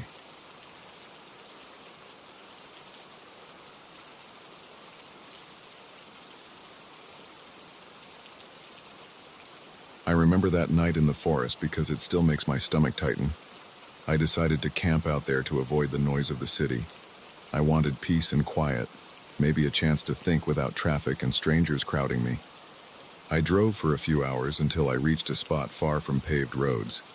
I parked, grabbed my gear, and walked along a narrow trail until I found a small clearing. It wasn't a perfect place, but it looked fine. There was a mix of tall trees with thick trunks and dense foliage overhead. The ground was uneven, covered in dried leaves and small branches. I could smell damp moss. It was late afternoon when I set up my tent. I lit a small camp stove and heated a can of soup, then sat on a folding stool and drank water straight from a plastic bottle. I had no big plans. I just wanted to sleep early and wake up feeling rested. When darkness came, I zipped myself inside the tent. It was one of those small tents that barely fit one person. I didn't mind. The night air was cool but not cold. I turned off my headlamp and laid on my sleeping bag, staring at the darkness. For the first hour or so, I heard only the distant rustle of leaves and an occasional snap of a twig. There were no animal sounds, no distant voices, no cars, no planes. It was quiet, like I wanted, though maybe too quiet. I guess I'm used to some level of background noise. At some point, I started drifting off. My eyes were closed and I could feel my muscles relaxing. That's when I heard them. Voices, soft and muffled, but definitely there. I opened my eyes wide, my ears strained. My heart rate jumped a bit. I thought maybe it was people talking far away. I stayed still, breathing quietly. The voices were close, like just outside the tent fabric, maybe a foot or two away. They were whispering. At first I couldn't make out words. I just caught the tone. The voices were low and calm, not angry or excited. Then I caught bits of sentences, fragments about me. They mentioned small details, like the color of my shirt, how I had parked my car, how I had struggled to drive stick shift back in my early 20s. They mentioned a mistake I made at work once, something I never told anyone, not even family. I heard my old street name from when I was a kid, my old apartment number. I heard my nickname from high school, the one I never used again after moving to a new city. I sat up and felt my neck muscles tensing. My ears got hot. I could feel sweat collecting under my arms and on my forehead. My breathing became shallow. I looked around inside my tent, but obviously it was just me. I reached for my flashlight. I kept it off for a moment, hoping maybe the voices would reveal themselves. I tried to move slowly. The material of my sleeping bag made a slight rustling sound. The voices outside paused as if they heard me. I froze. After a few seconds, they started again, still whispering. They mentioned my tendency to avoid phone calls. They said something about me leaving the city because I hated being around too many people. They repeated words I remembered hearing in old conversations with an ex-girlfriend. They talked about how I always felt awkward at parties. They knew way too much. My throat felt dry. My fingers tingled. I had no idea who could be out there. I hadn't seen anyone on the way. I didn't see a single parked car near the trail. I tried to think. Maybe some people followed me. Maybe locals had spotted me and were playing a prank. I didn't like the idea of going out alone in the dark, but staying inside felt worse. I needed to face whatever it was, or at least see it. I unzipped the tent flap slowly. The zipper's teeth sounded loud in my ears. I tried to peer out. I saw the black silhouettes of trees against a lighter gray sky. The moon wasn't full, but it gave just enough light to see shapes. I didn't see any people. I didn't see any light sources. I stuck my head out and listened. The voices stopped the moment I looked outside. I whispered, "Hello?" My voice sounded thin and shaky. There was no response, just silence. I shined my flashlight around. The beam cut through the darkness. I saw the trunks of trees, rough bark, leaves on the ground, scattered branches, nothing else. I stepped out, my legs a bit unsteady. I circled the tent, moving the flashlight in slow arcs. There were no footprints, no signs of anyone crouching behind bushes. I walked a few steps away and turned around. That's when I noticed something strange. The trees seemed to lean in my direction, as if they were curving toward me. I hadn't noticed that when I arrived. I stepped closer to one tree and aimed the light at it. The trunk looked solid, brownish with cracks in the bark. Nothing unusual. But from a few feet back, it looked bent toward me. I looked at the ground. Among the roots, there were patterns. It looked like the roots had risen slightly, forming shapes or letters. I tried to read them, but I couldn't make sense of it. It wasn't English or any language I knew. The roots formed lines and curves. I knelt and touched them. The roots were firm and cool to the touch. They didn't move. I stood up and backed away. I felt the hair on the back of my neck standing up. I went back inside my tent and zipped it up. I wanted to pretend I didn't hear anything, that it was all in my head. But the silence outside felt heavy. My breathing was loud to my own ears. I laid down and tried to calm myself. After a few minutes, I thought I heard something again. This time it was a single voice whispering my last name. My eyes darted to the tent walls. The voice came from behind me. I turned over, careful not to make too much noise. The voice said something about my habit of avoiding eye contact with strangers. It said it quietly, but clearly. I felt my stomach turn. My hands started to shake. I gritted my teeth. I didn't know what to do. I whispered, "Stop." The voice went quiet. I stayed still for a long time, maybe an hour. My legs grew stiff. My temples throbbed. Eventually, I slowly unzipped the tent again and stepped outside, holding my flashlight ready. I walked around the campsite, shining the light on everything. My breathing was fast and shallow. I kept expecting to see someone behind a tree, but I saw nothing. Just trees that seemed off, as if they were angled in unnatural ways. Their branches looked like arms reaching out. The roots on the ground looked like twisted fingers pointing upward. I avoided looking too long at any single tree because my eyes were playing tricks on me. I tried to listen carefully. The forest itself was quiet. No wind, no animal calls, no footsteps. I could hear my own heartbeat. I moved farther from my tent, just a few yards. The ground felt uneven. The leaves rustled under my boots. I crouched down to see if there were any footprints. Nothing. The soil was soft, but I didn't see any shoe prints except mine. I breathed out slowly. I decided to speak out loud. I said, "I know you're here. I can hear you. Show yourselves." My voice sounded hoarse. I waited. Nothing. I said again, louder, "Come on." Still nothing. I felt my chest tightening and the muscles in my back burning. I was nervous. I decided to walk around the immediate area. Maybe I would find a clue. I found nothing but the same odd arrangement of roots near some trees. The roots seemed to form patterns. Each pattern was different. Some looked like curved lines crossing each other. Some were shaped like bent hooks or loops. I tried to shine the flashlight at different angles, but I couldn't make out any clear message. After a while, I realized I was wasting energy. I returned to the tent. I got inside, zipped it up, and sat there, hugging my knees. I tried to listen. The voices didn't return immediately. I started to think that maybe I should leave. But it was the middle of the night, and I didn't want to hike back in the dark. The trail was not well marked. I could get lost. My car was at least an hour's walk away. Leaving right then was risky. I also felt weak and shaky. I hadn't slept much. I thought about staying awake until sunrise. I turned off the flashlight and sat in the dark. I listened to my breathing, in and out. After maybe 15 minutes, the whispering returned. This time it seemed to come from multiple directions at once. It was like a circle of voices around my tent.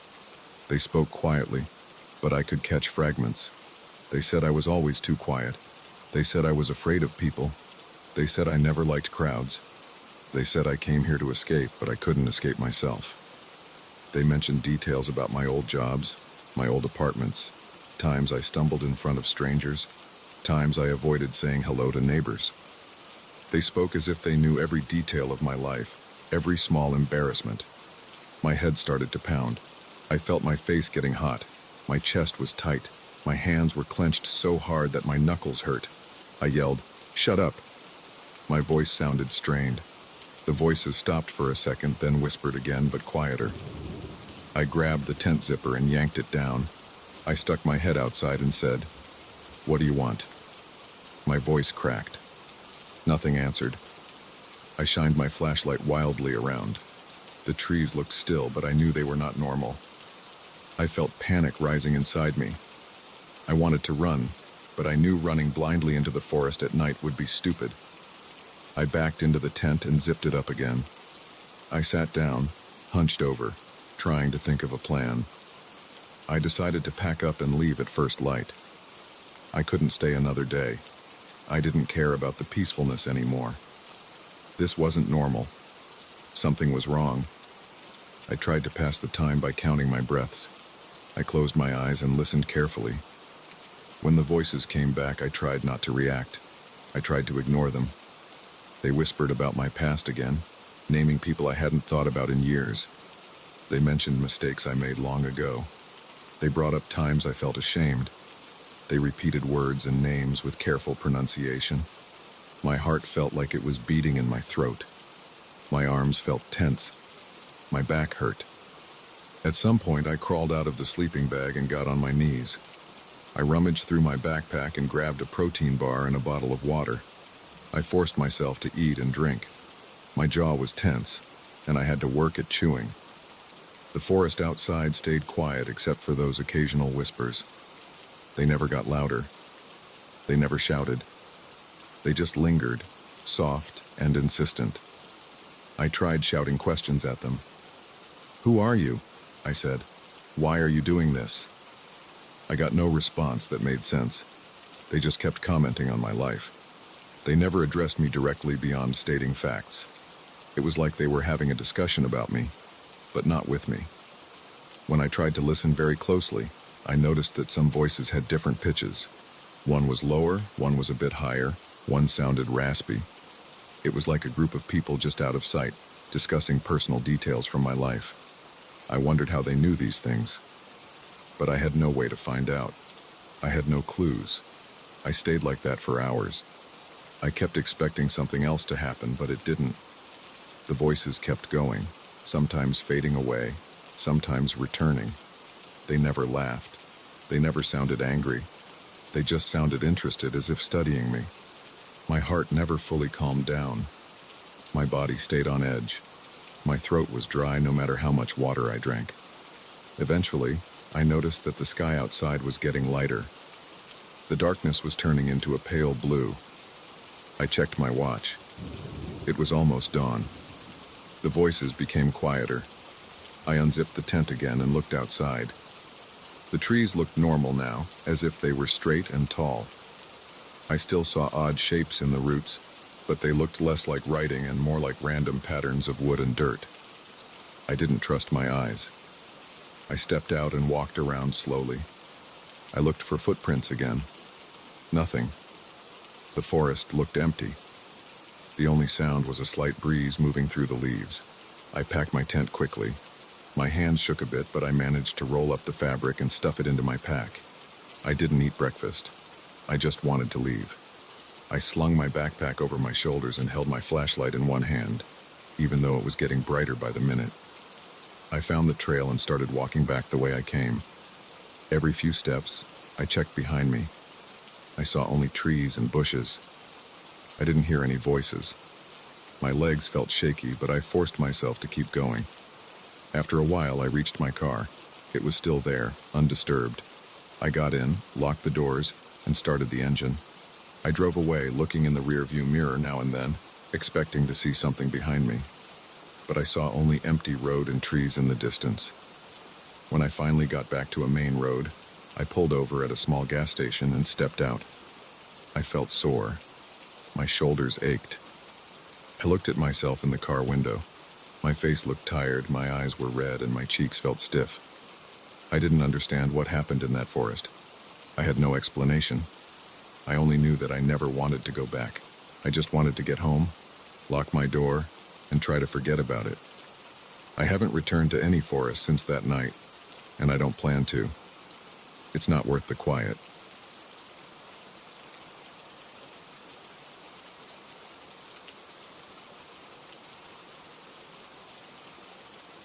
I remember the first time I saw the mansion. I stood on the gravel driveway in the afternoon light, holding a small clipboard under my arm, feeling the uneven stones under my shoes. The place was quiet. The front door was shut. The windows looked dusty, and many were boarded up. I had been asked by a local developer to check the structural integrity before any sale or renovation. I did not know who owned it. I did not ask. I was there to do a quick inspection, write a short report, and leave. That was all. I had expected loose floorboards, cracks in the foundation, maybe some mold. I had not expected what I found inside. I pushed the heavy front door, which had a stiff latch. It moved with a loud scraping sound. The air inside smelled of old wood and damp plaster. I stepped into a large foyer.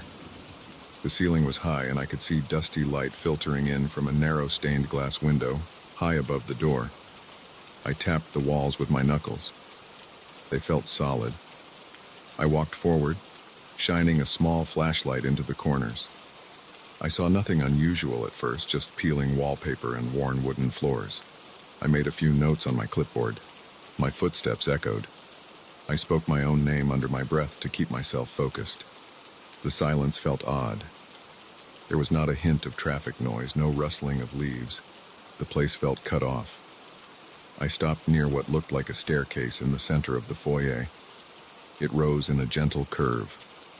The steps were covered in a faded carpet. I leaned on the banister. It felt sturdy. I pressed my foot on the first step, hearing a slight creak. Everything seemed normal enough. I walked through a doorway into what seemed like a sitting room. There were no chairs, only some broken frames stacked against a wall. I saw a door on the other side and tried it. It opened onto a long hallway, much darker. I aimed my flashlight. The beam showed old sconces and flaking paint. I stepped in slowly, feeling the boards under my feet. The sound of my footsteps changed pitch as I walked. The hall seemed empty. After a few steps, I stopped. Something about the length of the hallway seemed off. I tried to picture the exterior of the building. The hallway seemed to extend too far. I shone the flashlight ahead, saw nothing but more doorways. I looked behind me. The door I had come through was still open, showing the sitting room. I felt a slight itch at the back of my neck. I took a deep breath and decided to head back and try the main staircase first. I wanted to get a sense of the upper floors. I returned to the foyer. The air felt heavier, or maybe I was just uneasy. I climbed the main stairs to the second floor. At the top I found a corridor. Several doors branched off. I tried the first door on my left. Inside was a small bedroom with a single window boarded from the outside. The floor was plain. There was a wardrobe, empty and leaning on its side. I pulled it upright, not sure why, maybe just to feel in control. The room smelled stale. I stepped out and tried the next door. Another bedroom, similar condition, dusty floor, no furniture except a broken mirror. I tapped on the walls again. Solid. Nothing strange. I continued down the corridor. At the end, I found a narrow door. When I opened it, I saw a spiral staircase going up. It was iron, with steps worn smooth. I had not seen any mention of a tower or extra level in the original plans I had been given. The house's exterior did not suggest such a structure. I aimed my flashlight upward, but I could not see where it ended. I listened. I heard nothing. It was completely silent. I stepped onto the first iron step. It felt stable. I went up.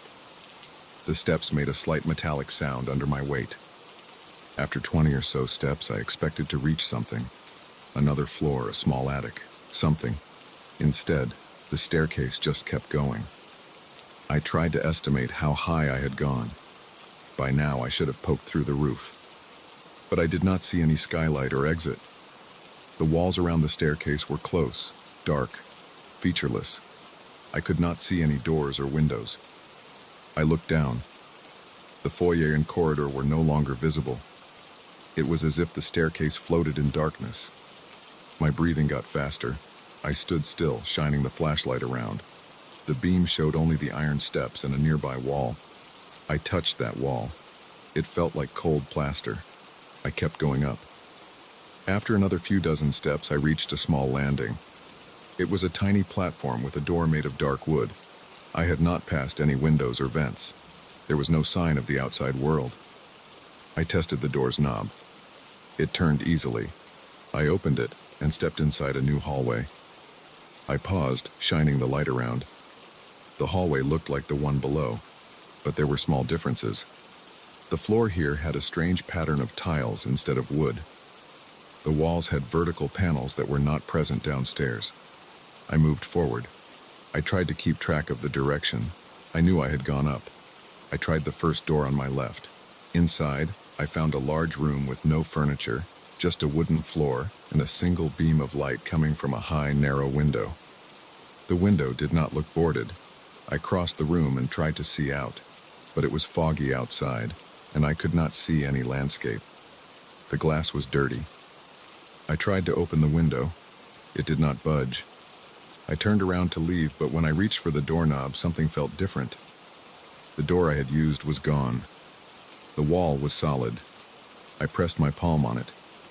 The wallpaper was damp and cold. I stood there, tense, trying to slow my breathing. I checked every inch of the wall where I thought the door had been. Nothing. I tapped, listening for hollow sounds. Everything felt solid. My heart rate went up.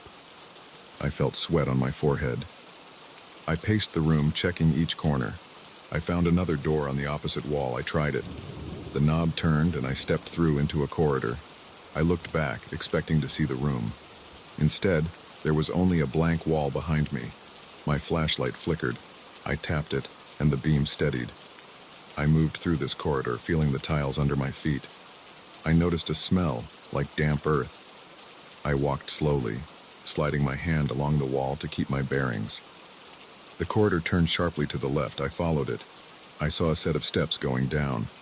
These steps were wooden, not iron. I descended, counting them.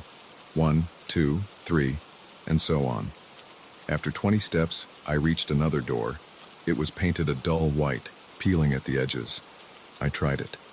It opened into what looked like the foyer again, but something was off. The front door was not in the same place I remembered. The windows were different shapes.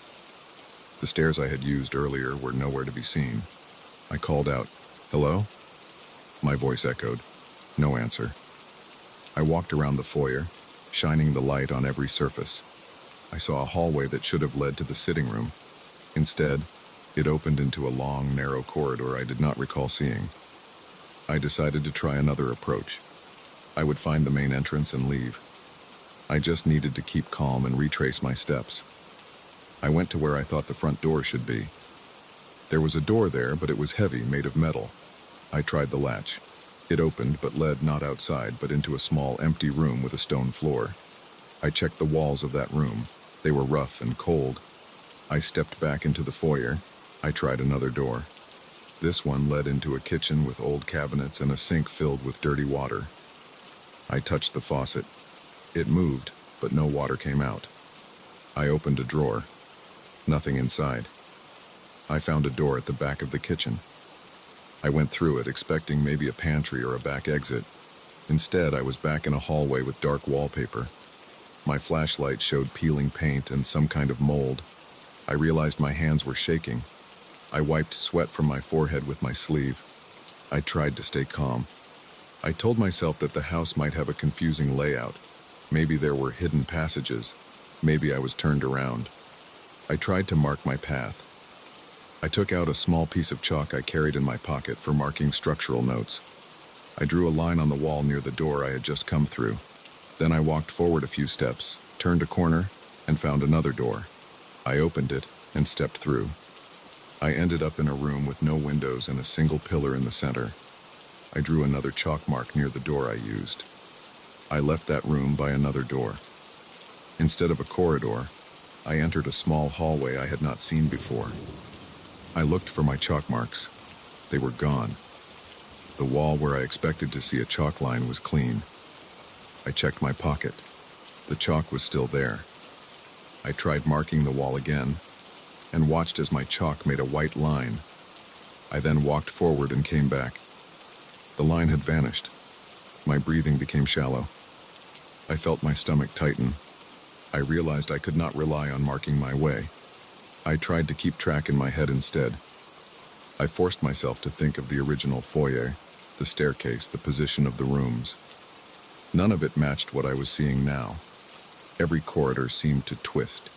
Every door led to unexpected spaces. Some rooms were large and empty, some were cramped. I found a narrow staircase going down, hoping it would take me back to the ground floor. I followed it carefully, holding the railing. I reached the bottom and opened a door. Inside, I saw a hallway that looked exactly like the one upstairs. I recognized a pattern on the floor. I whispered to myself, trying to stay calm. Focus. Just find a window. Break it if you have to. I checked every room I passed, looking for a window I could open or break. Many windows I found were either boarded or fogged over so thickly I could not see through. Some rooms did not have windows at all. I tried a heavy wooden door at the end of one corridor. It led to a staircase I did not recall. This staircase was not iron or wood. The steps were made of rough stone. I climbed them, hoping they would take me somewhere familiar. Each step made a scraping sound. I reached a landing with a single door. I opened it and found myself in a small space with slanted walls and a single hanging light bulb. The bulb did not glow. I tapped it. Nothing. I moved on, opening another door. This time I stepped into what looked like the original foyer again. I recognized the stained glass window above. I rushed forward, relieved. I moved to the front door. It looked normal again. I put my hand on it. The latch clicked. I pulled. The door opened onto darkness. I saw no driveway, no outside world, just a black emptiness. I closed the door quickly. I felt my heart pounding. I tried to breathe slowly. I turned around. The foyer looked the same as before. The staircase was there. I put my foot on it, thinking maybe if I went upstairs and found that spiral staircase again, I could retrace my steps somehow. As I placed my foot on the step, I heard something. It was a soft sound. I listened carefully. It sounded like a voice. I froze, holding my breath. Then I heard it again. A whisper. It said my name. It was very quiet. I spun around, shining my flashlight on the walls. The light caught peeling wallpaper and dusty wood. I pressed my ear against the wall. I heard it again, my name, said in a low, steady whisper. I felt goosebumps on my arms. I backed away, holding the flashlight in front of me. I looked toward the hallway. I heard the whisper there as well. My name, said slowly. The voice was not loud, but it echoed slightly. I spoke out loud. Who's there? My voice sounded shaky. No answer. Just the whisper. It seemed to come from the walls themselves.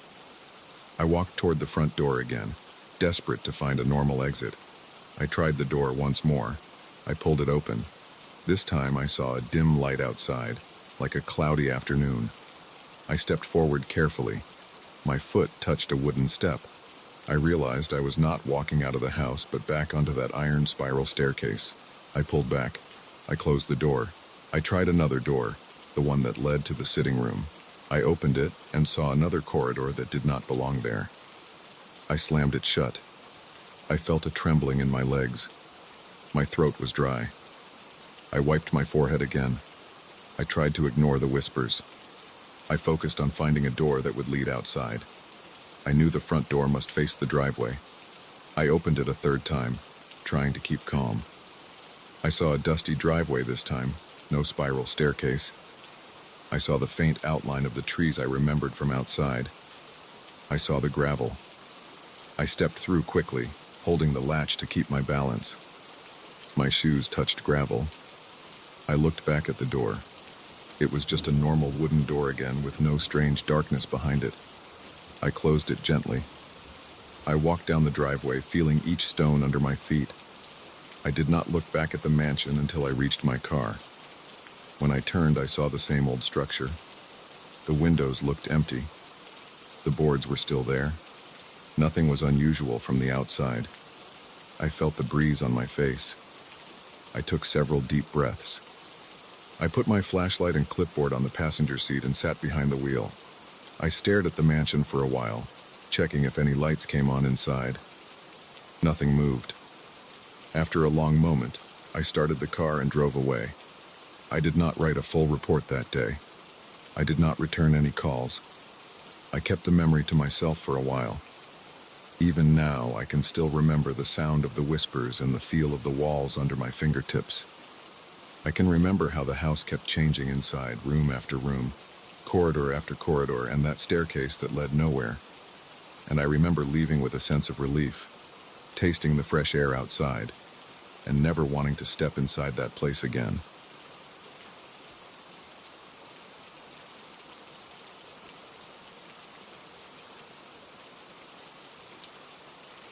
I found that deck of cards 3 weeks ago. It was on a shelf in a second-hand store near my apartment. The cardboard box holding the cards looked old and torn. It had no markings on the front. The man selling it said he picked it up from a storage unit sale years ago. He said it was old, from some gambler nobody knew much about. I liked old cards. I liked the feel of them. I liked the weight they had. They were quieter than new decks. They made a soft sound when I shuffled them. I bought the deck. I took it home. I put it on my kitchen table. That night I stayed up late drinking tap water, waiting for something to do. I started shuffling those old cards. That was the first time I noticed something strange. The reflection in the mirror above my sink did not match the way I held the cards. I thought I was tired, so I ignored it. I live alone in a small apartment with one living room, one bedroom, a bathroom, and a small kitchen. The bathroom mirror is the largest one I own, and I can carry it around if I want. I keep it sometimes on a hook behind the bathroom door. I also have a smaller rectangular mirror in the kitchen, about the size of a magazine cover, nailed to the wall above the sink. I use it to check my face. Sometimes I watch myself as I wash dishes.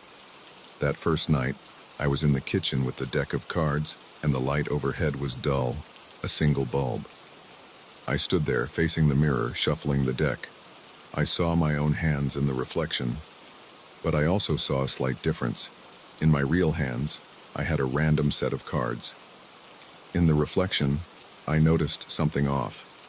The top card looked different. My actual top card might have been a queen of clubs, but the reflection showed a jack of hearts. At least, that's what I thought I saw. I remember blinking a few times.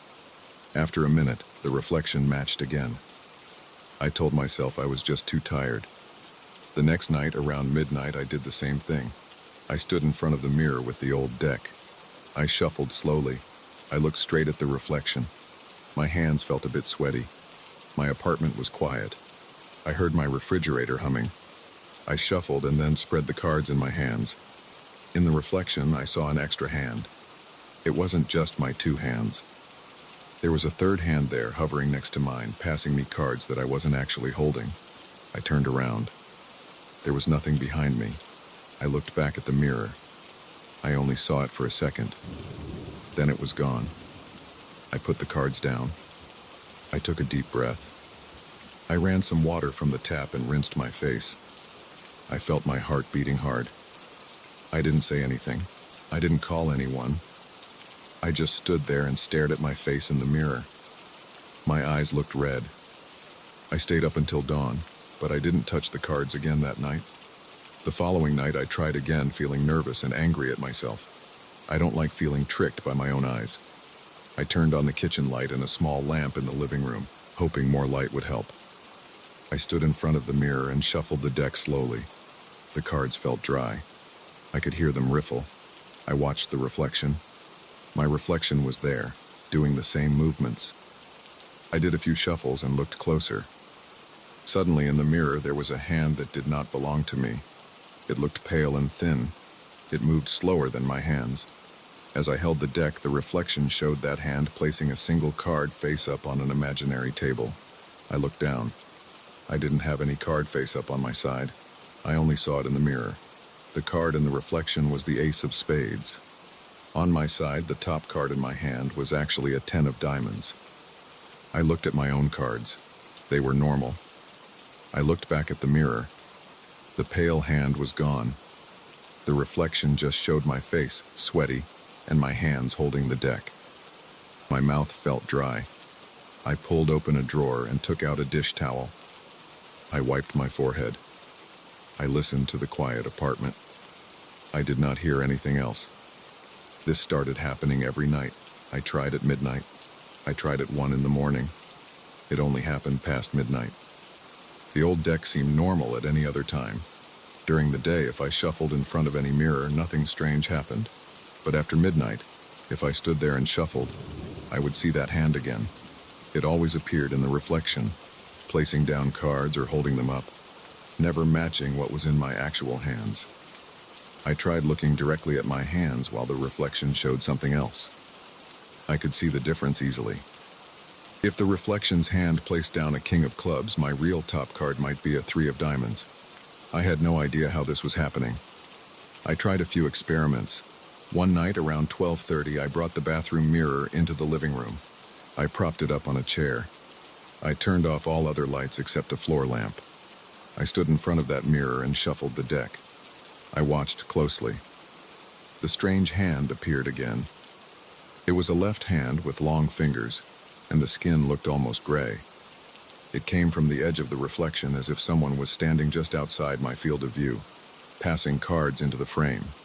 The cards that appeared were never the same ones I held. One night, the reflection's hand showed me a 5 of hearts, then a king of diamonds, then a queen of spades. On my side, I had completely different cards. I tried flipping my own cards face up on my kitchen table. The reflection didn't care. It still showed something else. When I tried to look away and back, the hand sometimes vanished. Other times, it lingered for a few seconds. I also tried to reach out and touch the mirror. I placed my palm against the glass. It felt cold and smooth. I saw my reflection's hand do the same. But then, behind my reflected hand, that strange, pale hand slipped a card under it, as if hiding it from me. I couldn't feel anything, of course. There was just the glass. I breathed through my mouth. My heart rate picked up every time I did this. My hands sometimes shook. I tried keeping a glass of water nearby. I sipped water and watched. I didn't know what I was supposed to do. I didn't understand. But I kept doing it because I needed to know if it was real. I have spent hours doing this now. Every night I see something new. I always see that hand. One night, I tried speaking. I said, "Who's there?" I said it quietly. My voice sounded thin in the stillness of the room. I heard nothing back. The reflection just showed me what looked like someone dealing a series of cards. They seemed to form a pattern. I saw a sequence of clubs and hearts laid out in the reflection as if on a table. But on my side, I was just standing there holding the deck. I spread my cards. They did not match. The reflection showed a pattern I couldn't follow. I couldn't read any message in it. I tried asking more questions. I got no reply. I just heard my own breathing and the quiet hum of the refrigerator in the kitchen. I got frustrated. I tried to ignore it for a few nights. I left the cards in a drawer. I didn't pick them up after midnight. I sat in my armchair, drank water, and went to bed early.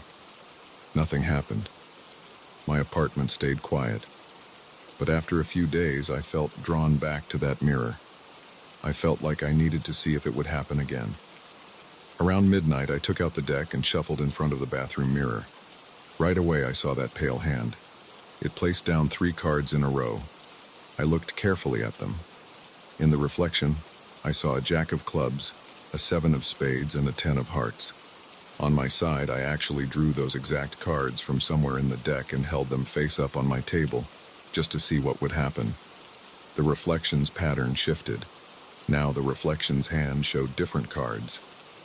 It was never the same on both sides. When I tried to match what I saw with what I held, it changed. I could never catch up. Sometimes I felt sweat running down my back. My apartment got hot at night, even if I left a window open.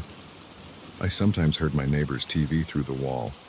I would stand there for hours trying to understand what I was seeing. I felt my legs get numb from standing. I heard the cards riffle in my hands. I smelled the old cardboard and the slight moldy scent of the old deck. The reflection never produced a sound. It just showed a slow, deliberate movement of that pale hand, as if it had all the time in the world. I tried shining a flashlight on the mirror.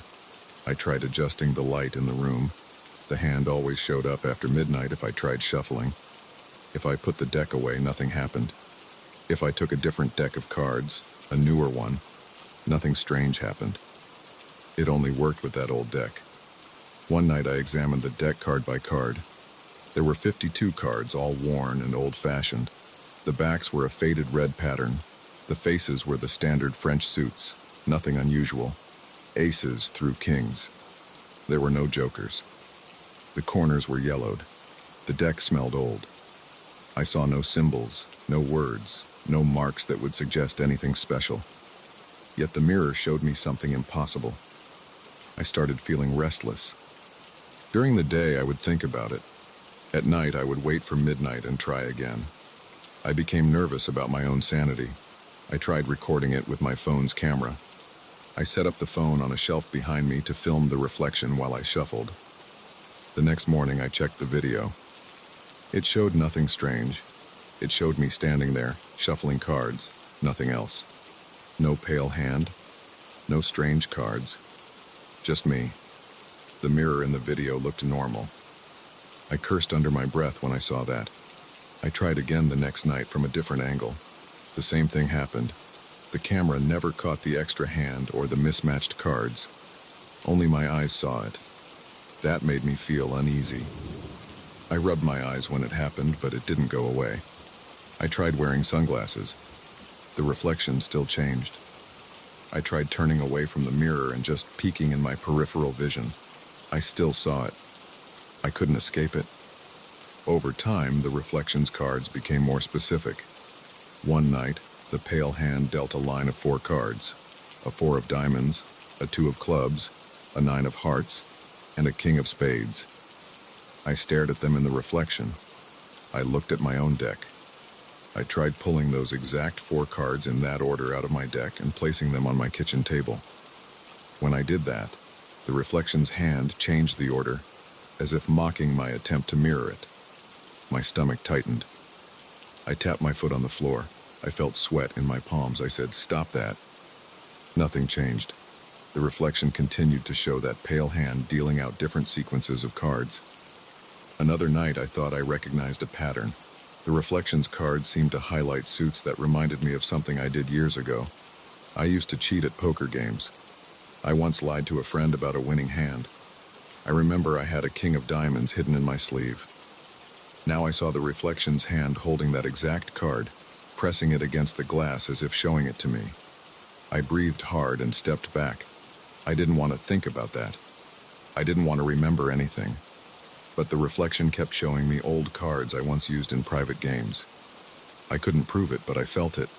I felt my heart race. I tried leaving the apartment at midnight before shuffling, just to avoid this. I went down the stairs to the street and walked around for an hour. When I came back and looked in the mirror at the cards, nothing happened. But the next night, as soon as I tried again, the pale hand returned. It was always there, as long as I performed my little midnight ritual. I stopped sleeping well. I woke up sweating. I dreamed about that pale hand passing cards behind my back. During the day, I stared at the deck and thought about throwing it away. One evening, I took the deck and shoved it into a box in the closet. At midnight, I took out a new deck and shuffled it in front of the mirror.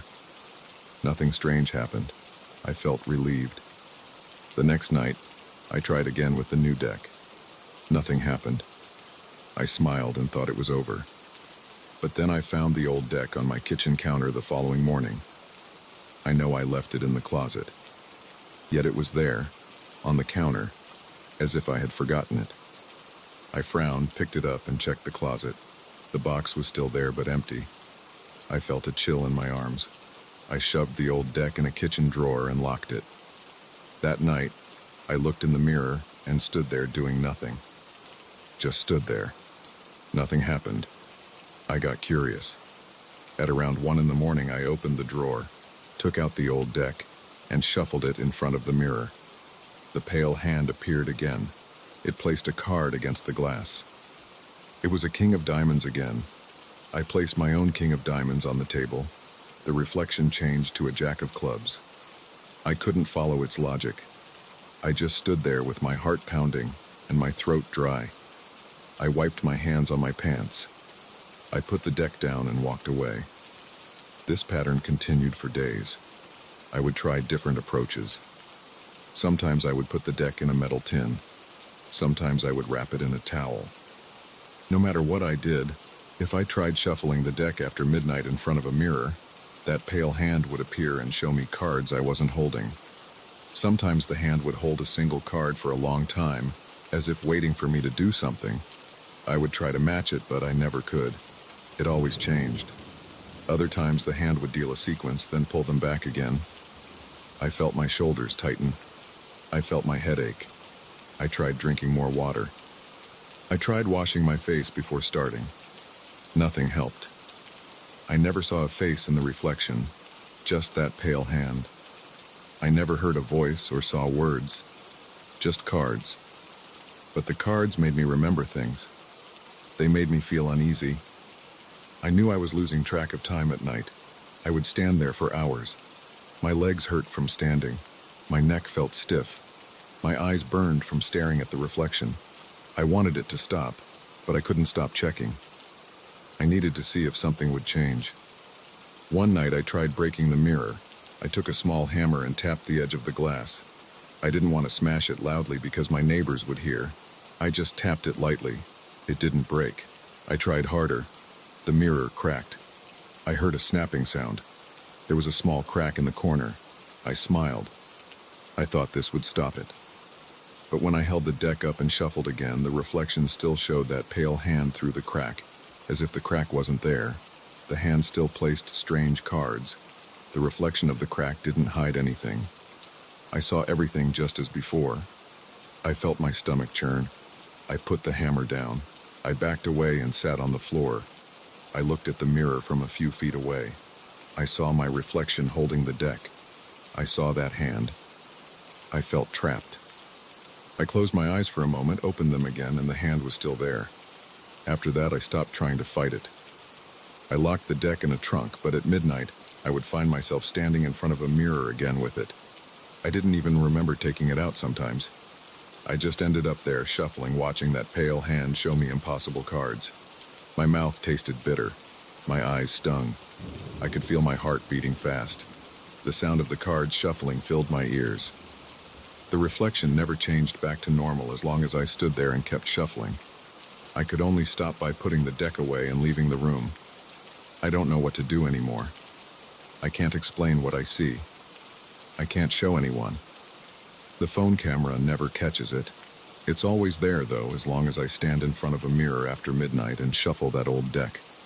Every time I do it, I feel my body tense up. I breathe hard. My hands shake. I sweat. I smell my own sweat and old cardboard. I see that pale hand dealing cards that I can't hold, can't match, and can't ignore. I keep trying to find a reason for it, but I have nothing. It's just me, the deck, and that reflection. Tonight, I'm not going to fight it. I'm just going to stand here and watch the reflection closely. I'm going to shuffle slowly and see what it does. I'm going to watch that hand move the cards around. I'm going to feel the sweat on my palms and taste the dryness in my mouth. I'm going to look at my own eyes in the mirror, red and tired. I'm going to wait until dawn. When dawn comes, maybe I'll put the deck away again. But for now, I'm here, and that pale hand is there showing me cards I cannot hold.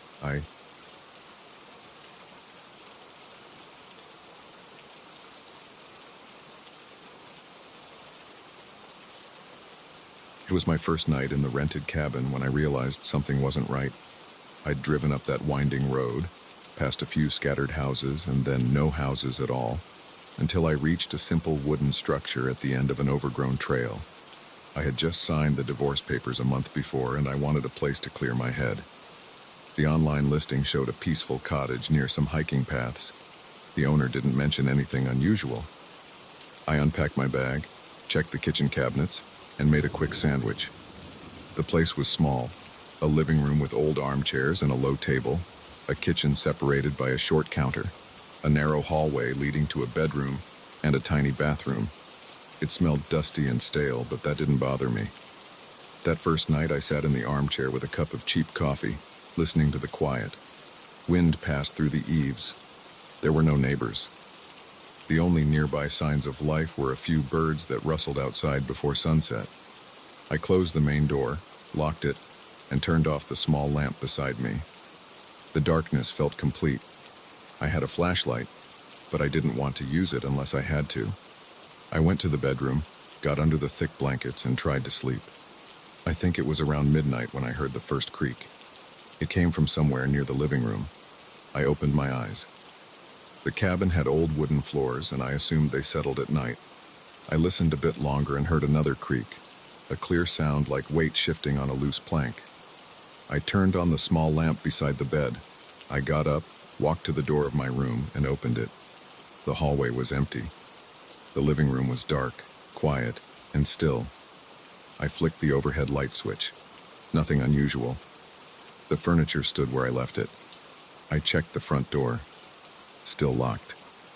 Windows were closed. I went back to bed, a little uneasy. The next day I woke up feeling stiff and tired. I made instant coffee and ate some crackers. The morning light came through the dusty windows. I decided to look around more carefully.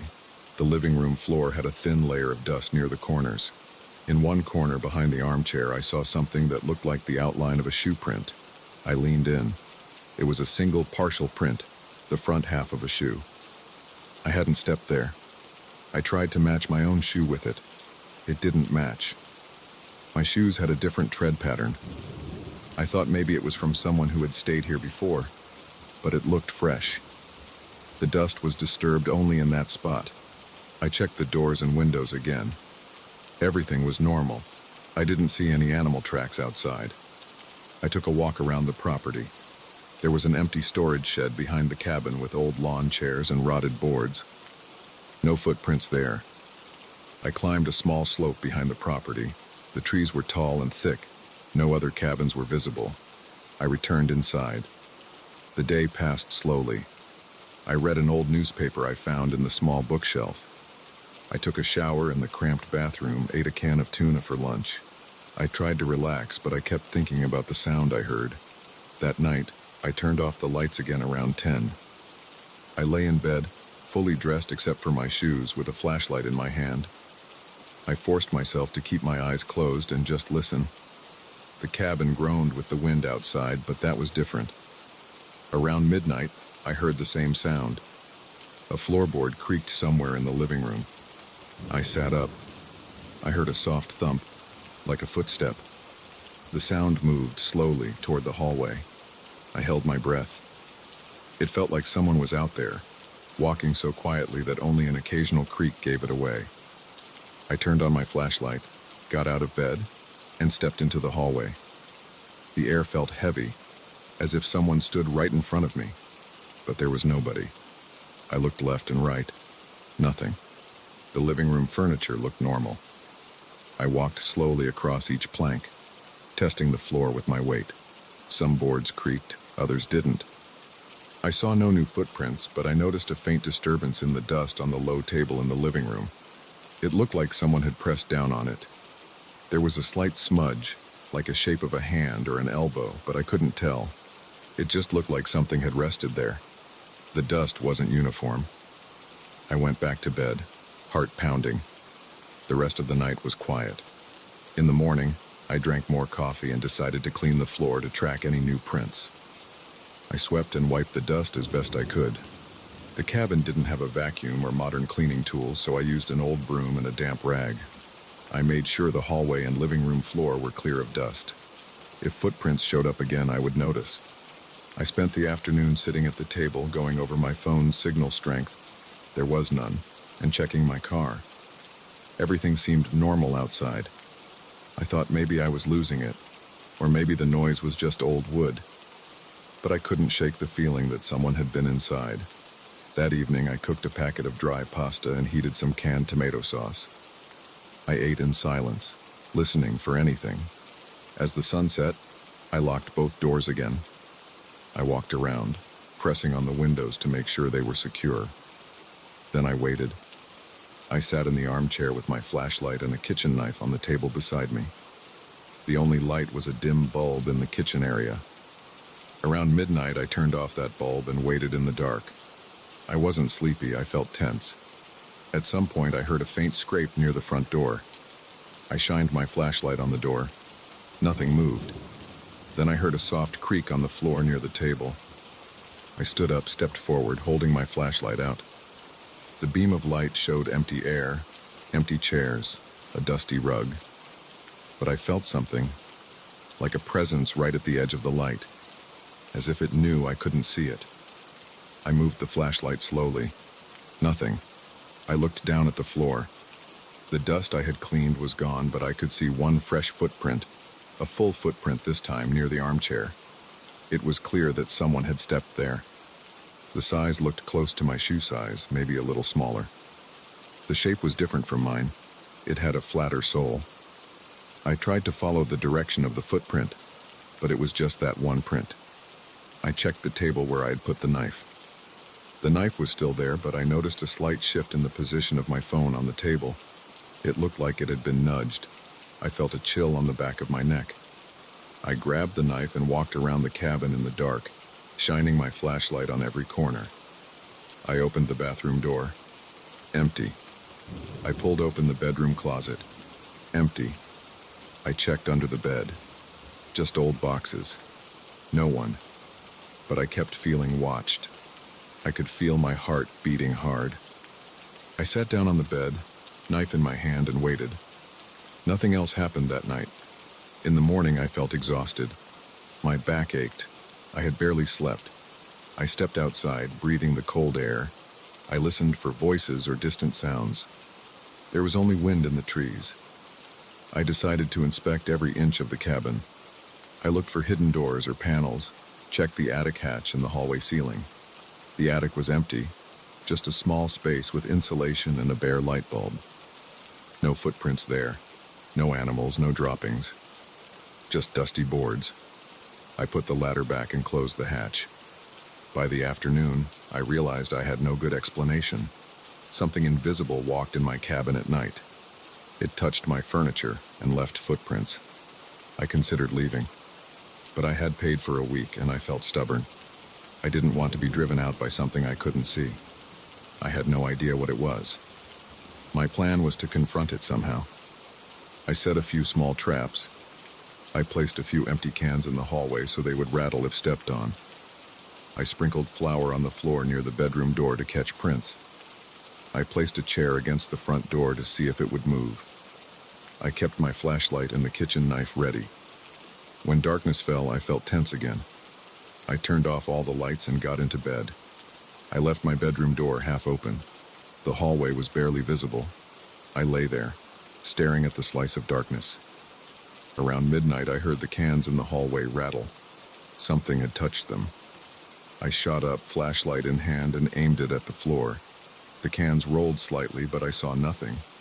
I got up and stepped forward. I shined the light on the flour I had sprinkled. There were footprints, 2 clear footprints leading toward my bedroom door. The footprints were deeper than before, as if something heavier stood there. I couldn't see anything in the beam of light. Just empty air and those footprints. I heard a soft breath, very close, like a faint exhale. My stomach tightened. I took a step back. I tried to speak. My voice cracked. "Who's there?" I waited. No response. I reached forward slowly with my free hand. The air felt strange, like pushing into a spot that was thicker. But I touched nothing solid, just air. The footprints did not move. I pulled my hand back and backed into the bedroom, closing the door. I locked it. I stood behind the door, listening. I heard 2 slow steps outside, the floor creaking softly. Then silence. I didn't sleep that night. I just stood there, sometimes sitting on the bed, waiting to see if the door handle would turn. It never did. But I could sense something on the other side. I thought about leaving right then. But it was night, and I didn't want to run to my car in the dark without knowing what was out there. I waited until dawn. When the first light came through the window, I threw my clothes into my bag and grabbed my keys. I opened the bedroom door. The hallway was empty, but the footprints in the flour remained.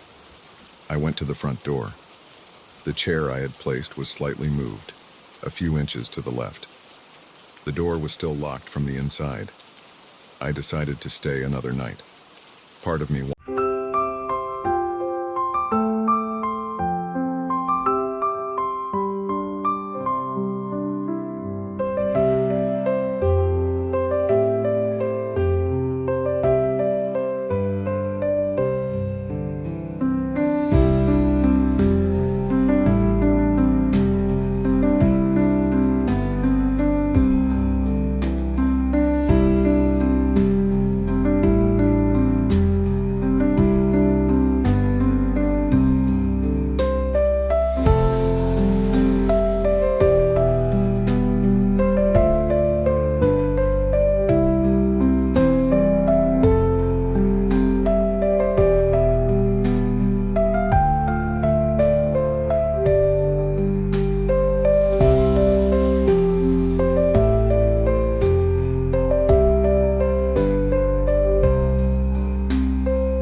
I stepped forward. The footprints did not change. I felt a sudden chill on my face, as if someone stood too close. I backed away again and closed the door. I sat on the bed, holding the flashlight. For the next hour, I listened. The floor creaked once more, right outside my door. Then silence. The door never moved. I did not sleep that night either. In the morning, I saw that the footprints had vanished again, and the dust looked disturbed all over the hallway, as if someone had walked around aimlessly. I couldn't handle staying any longer. I packed my bag, made sure I left nothing behind, and walked to the front door.